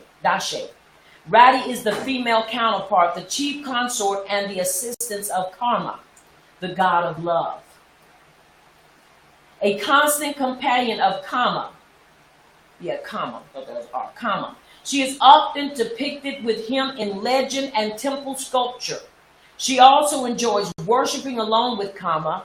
Rati is often associated with the arousal and delight of sexual activity. And many sex techniques and positions derive their Sanskrit names from hers. Are y'all understanding me? Yes. Very important for us to understand. Once again, if you don't know, you can't be held accountable. But when you know, you can. And it's also to safeguard us and help us so we don't be getting all this stuff, putting it up in our homes and using it for decorations and thinking, oh, it's nice. It's, it's not, bad. Baskets. I had to throw so much stuff away and I didn't have an issue with it. Because I don't want that symbol anywhere in my home or anywhere near what is mine. And I have committed myself to Yahuwah. Because when you commit yourself to Yahuwah, everything that is yours is also supposed to be committed. So you don't separate that. What is most noticeable about both Rati and Kama is their detailed similarities to the Western Cupid and Eros. While the Hindu god and goddesses Rati and Kama do not have wings, they ride on the backs of flying birds. Cupid is depicted as being a fat, chubby, nude-winged baby who shoots arrows into the hearts of love interests. As his arrows is pierced, the love interest begins to fall in love with the individual who has employed Cupid for his duties of matchmaking. That's witchcraft all within itself. Right. You going to summon up something to go and make somebody fall in love with you? Now remember, the reason why I'm using these terms is because this goes with this. Are y'all following me? Yes. You find somebody and you say, now I want Cupid to go and get them. Well, you have just a demonic spirit. That's a spell. That's witchcraft. Are you understanding me? That's what a curse is. Right. Because you have just said you want that person to fall in love with you and you want Cupid's help. And guess what it does? It goes, and now this spirit has basically caused them under a spell to desire to deal with you or be with you. Are y'all following me? Yes. Very important. It's funny and silly and crazy, but at the same time, it's very serious, because how many of our people have fallen into this trap, and many have been seduced. Not just women, but men have been seduced by this very thing, thinking they're in truly love with somebody, and all it is sex. And when that is gone, now you realize this is not the person you want to be with, because you realize y'all are different as night and day. Are you following me? Yes. But because Cupid got involved, that demonic spirit, now there is nothing in common. And now you try to make it work, it don't work. And when you realize, now this ain't it, you realize that you will be bewitched. Why? Because lust came in and had its way. This is why we need to know these things. Because see, we've been under this delusion and under this spell, I'll put it in that manner, of believing that this is all right, and it is not. Writing them on our papers, and you know, when you in a hob with your isha, and you're one that's affectionate, you want to give them the thing that lets them know the most that you really care about them. And what is the number one thing that it represented? It represented your heart. So when people gave it, you said, look, I'm giving you my heart, and this is represented. Are you understanding me? Yes. And people continue. We believe that. I thought that for a long time, until truth was presented to me. And I appreciate it, because now I understand this is not what we want to use, once again, to show our endearment, our affection, our hob to one another, especially now that we are walking in truth. That's right. And even if you're not in truth yet, but yet you still want to know, you need to know this. That's right. You need to know. Because this is not a plaything. Now, they employed Cupid for his duties of matchmaking. Cupid, in the Roman god of love, desire, and sexual erotic attraction. His origins date back to the Greek god Eros, meaning desire, and sexual attraction, who depicted as a preteen to teen-winged boy who is usually fully nude or partially clothed with the sash barely covering his genitals. He is also depicted as carrying a bow and arrow that is used to shoot the hearts of love interests. I believe I've seen that one too. I believe I've seen that one where you see a young boy and he has like that ribbon and that's it. Because once again, you have to understand, these are luring distractions so that we as a people will be distracted. This is important because the writings tell us, take heed how we stand lest we fall. That's right. See, because you have to understand, the enemy wants us to be ignorant. But Rabbi Shaul said, I will not have you ignorant concerning the devices of Shaitan. This is a device of his to keep us in a lullaby state. Right. And especially when it comes to relationships. Are y'all following me? Yes. Especially when it comes down to relationships. One of the number one things we face in this walk, especially when you just coming in it, is relationship. I've seen so many posts where people are talking about, if I just had this person, if I just had somebody in my life, or if this person just could understand me in this manner. And there's nothing wrong with wanting companionship, but you want to make sure you get somebody that understands truth and that's walking in truth, so there will be no unrealistic expectations. Are y'all following me? Yes. All of us ought to think highly, because even the writings tell us to think highly, but not too highly of ourselves. Yes. And there's nothing wrong with having a standard for who or what you want, because nobody wants to be with somebody that they're not compatible with. Are y'all following me? Yes. Because that's a lifelong, that's a long life of hurt and disappointment. So you don't want to be with that. You want to be with somebody that you enjoy, but has the same understanding as you. And watch this, and they did anything to try to be with you into getting into this relationship. You know, because they say, boy, they wooed me. But at first, when we got together, there was the chocolates, there was the roses, there was the hearts and all that stuff. And then you hear, now we married. It's like we ain't even together. Are y'all following me? Yes. Because see, the enemy knows how to pull the wool over our eyes if we ain't careful. And when the thrill of that is gone, and there is nothing there, now you start seeing the real, genuine person. Now, some people may not believe the depth of this, but I believe it full-heartedly. Are y'all following me? Yes. Very important for us to understand. Where did the heart symbol come from? It is a great question why so many cultures use this heart symbol of love. When the Hebrew scripture or when our scripture speaks of the heart as being rather a common source of evil. Are you following me? Yes. It tells us that above all, the heart is deceiving. The gifting of heart symbol is often seen as a symbol of affection and love, often recognizing the symbol as a symbol of purity and desire. But why this? The heart symbol, although having more than one meaning, can be mostly found as a cultural and religious influence in Rome and Hindu drawings and depictions of many of the gods and goddesses, as well as the most Catholic and Hindu temples. European society and the heart. Once again, very important for us to understand what we looked at as being innocent, not harmful, is deadly to us as a people. That's right. It is deadly to us as a people. Yes. Are y'all following me? Yes. Once again, it is important. Somebody may say, well, where are the scriptures to back that up? And be not conformed to this world, Romans 12:2. And be ye not conformed to this world, but be ye transformed by the renewing of your mind, that you may prove or present that what is perfect and right in the sight of Yahuwah, and acceptable and perfect will of Yahuwah. That's the verse right there that we need.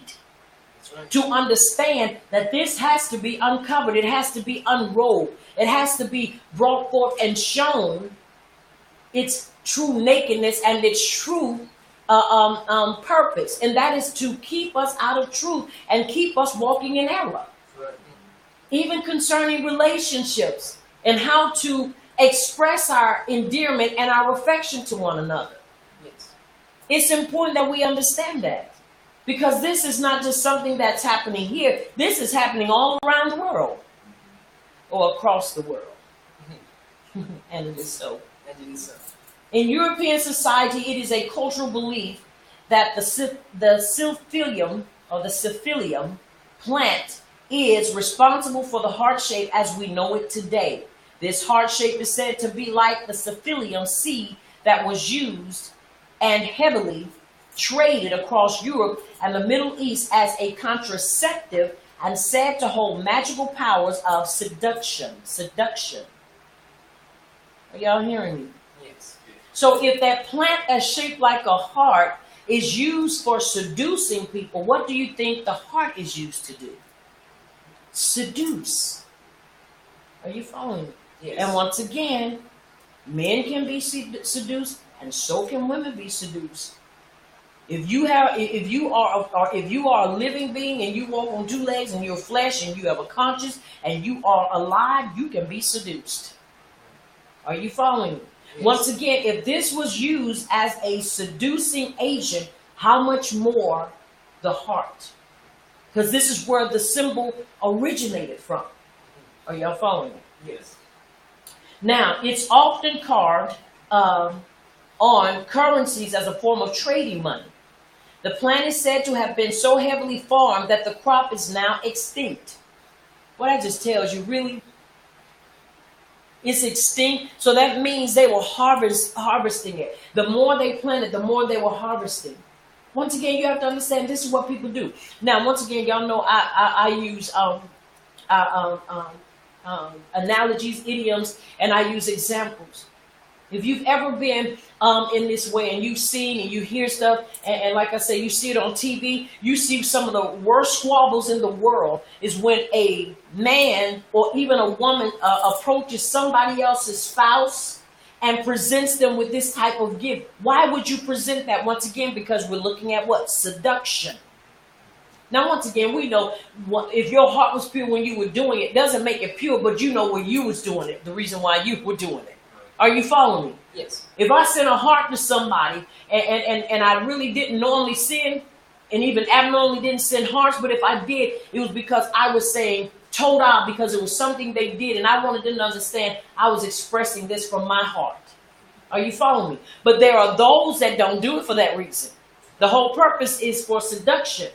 Because now you start feeding into that. Oh, you sent me your heart, so now your heart is in my hands. So what am I going to do with your heart being in my hands? Are y'all following me? Yes. Very important. Because now you've just given a person access, even by way of through this symbol, to have access to your heart. Once again, it was used to seduce people. And I'm telling you, people are bold. Before we came into truth, I had people to do me like that. But I'm not talking towards me. Are you following me? Yes. I had a lady that lived across the street from us to bring a cupcake over. They never said really anything to me, but you want to celebrate my ish by way of giving him something. Once again, you have to understand, there's a way people know how to seduce folk. Are you following me? That's an automatic no-no. It went right in the trash, but I'm going to leave that story right there. Because, once again, I threw it in the trash. Are you following me? Once again, because the motive was not right. You don't ever give a married man or woman a gift like that. That's right. Watch this, especially if you have not asked for their approval. Right. That's a no-no. Because now you just disrespected the marital bonds. You disrespected relationship. Are you understanding? And see, I was really trying to be the great Christian. And so I threw it in the trash. When I could have took it and smashed it in her face, then that would have been wrong of me. But she was wrong because she should have never presented something like that. Are you following me? That's a no-no. And you have people that do that all the time and they think, well, it's just a symbol. I'm just being nice. No, you're not. You are trying to find a door to seduce. And single brothers get done that way too now. You get sent all these hearts and all these kisses. You start thinking, why are you sending me that? What are you trying to allude to? What are you trying to offer me? Are y'all following me? Yes. What is being offered to you? What are you offering? It's important that we understand this. Why? Because this, once again, is a tactic of the enemy to defeat us. And if we fall for it, guess what? It'll happen. That's right. It's the truth. Because unless somebody is your isha or your ish, don't nobody have any business blowing you no kisses. That's right. You following me? That's a no-no. But once again, if you recall and you look at this day, this is when some of the worst fights happen. And this is when some of the worst breakups take place because of these things. Because people become insensitive. But this is where seduction is on the rise. Because people are trying to seduce you. Are you following me? Yes. Very important that we understand. Now, the seed was culturally seen as a commodity of love. And the plant was often given as gifts to women from other men or women who had sexual desires toward one another. So once again, you're looking at the plant, the heart, the seed, which is also representative of that heart. So anytime when a person gave that to you, you have to look at what they were offering you. You know how we were in school and we would have the Valentine's Day parties and you would give it to the person you wanted to be what? Your sweetheart. Are you following me? That's the whole purpose of it. Because this is the person you were trying to connect with. This is the person you were trying to get with. Y'all know it was something in school for those that were in public school. There were those that would get so many Valentine's cards. Be mine. I want you to be my Valentine's. Love and all that. That's all it was on there. We would go through some Valentine's candy when I homeschool y'all because I don't party. But I said no. I'm going to be doing this toward you all because y'all were my children. I ain't let y'all get it from everybody else. That it was still wrong, but it was like, no, bro, you keep that pushing. No, you keep that moving. But still, once again, even in that, it was still wrong. Because no matter how you try to justify it and make it right, it's still wrong. Are y'all following me? Once again, this is wrong, and it was wrong. And so these are things that have to be uncovered and rooted out and rooted up. That's right. We would do it even, watch this, even when we were in church, people would do it and they would have the sweetheart banquet and balls, and they would have the champagne or the sparkling cider, and everybody would just dress up with their sweetheart, and this would give everybody a chance to let everybody know who they liked and who they wanted to get with. Once again, this is still, it was a no-no. It's a no-no. It is a no-no. That's right. It's a no-no. But you saw these things, and then you saw those that was creeping and cheating. Are you understanding me? Yes.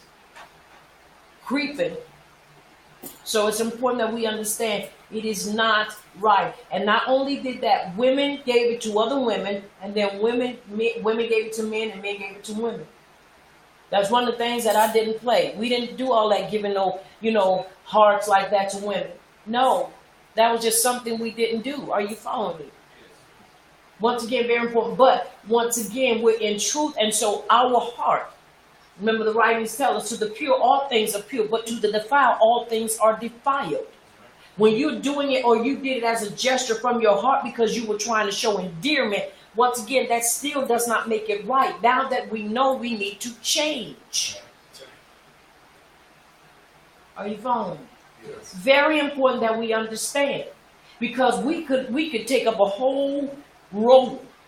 We could take up a whole bubble with hearts. Because that's what we would do. Sin, sin, sin. And if you go on social media, you see it. Because one of the things that's on there when you want to use one of the emojis is either blowing a kiss with a heart on it, or even hearts. It's a bunch of them on there. And then you got all types of hearts on there. So you can use whichever one you want. Are you following me? Yes. Secret messengers and all that kind of crazy stuff. So this is important for us as a people to acknowledge and recognize what's going on. Now, once again, this is what they did. This author named Pausanias wrote a story of the two twin demigods. And basically, this was about their desire to connect. And they use the hearts. Now, once again, we're going to look a little further, and then we're going to pray. The heart symbol also can be found in European flags and emblems, as well as the playing card deck. And y'all know, even in that card, if you've ever played hearts, I think that's what it's called, hearts. You got to get all the hearts together. All of them. And then you win if you get it, because you're racing for what? The hearts. Just constantly inundating us, constantly putting that thing in your subconscious and in your ruach, so that you would just be so comfortable, and we would be so comfortable with it that, we just thinking about hearts, because that's all we thinking about, the person we are. Are you following me? Yes. Now, from 1340 present, Denmark's coat of arms seal has had the popular symbol within its design. It should also be noted that the present seal contains a Coptic cross emblem, a dragon and a white elephant, which are prevalent and highly regarded as holy symbols in the Hindu religion. Other flags include the flag of Friesland, I think that's Friesland, which candidly resembles the Hindu depiction of the heart as the lotus flower's leaf, as well as the most powerful cards in the playing deck are those with hearts. That's right, because if you playing cards and you got them hearts, they trump everything else. Everything else. So once again, it's important that we understand. Are you following me? Yes. Many have been ruined by this or with this symbol. And we really never knew, because we just thought, they're just acting a fool. No, but you have to understand the emotions that come behind it. You have to understand what is being gestured when these things are done. And people are not crazy. One night stands have been created because of this. Are y'all following me? Yes. The giving of a heart or the receiving of a symbol of a heart. So it's important that we be careful and that we be mindful of these things. It's much more to cover, but we're going to stop right here and we're going to pray. Once again, the heart symbol, very important for us to understand, so that as we're doing endearment or showing affection, excuse me, we don't use it and we make sure we don't wear it. Now that you can buy anything, clothes, it's in your clothes, it's on your undergarments. You don't want that stuff on you.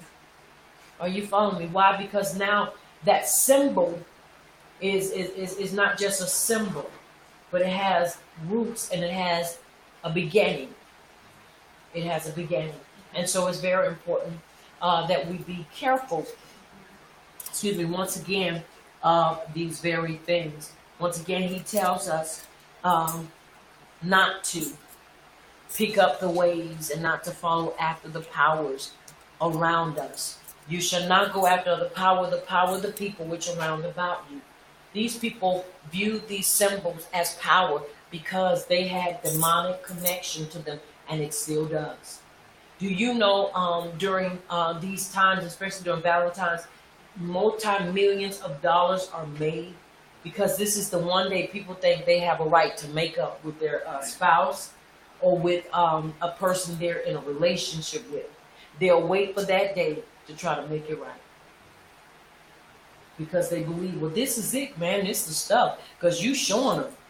And boy, I tell you, you see all kind of stuff. And I too once was blinded by it, thinking that it was something yapa and something to show endearment.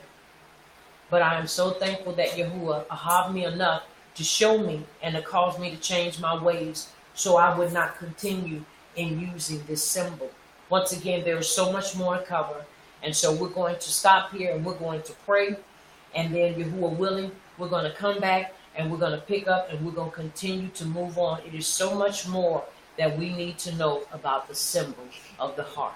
And it is so. And it is so. And it is so. Come on, put your hands together and sing.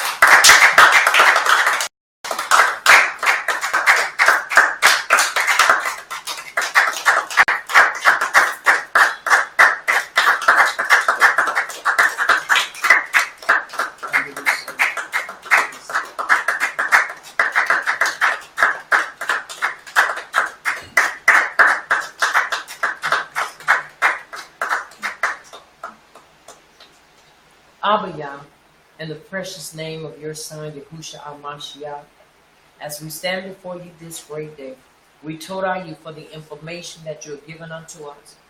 We Torah you for correction.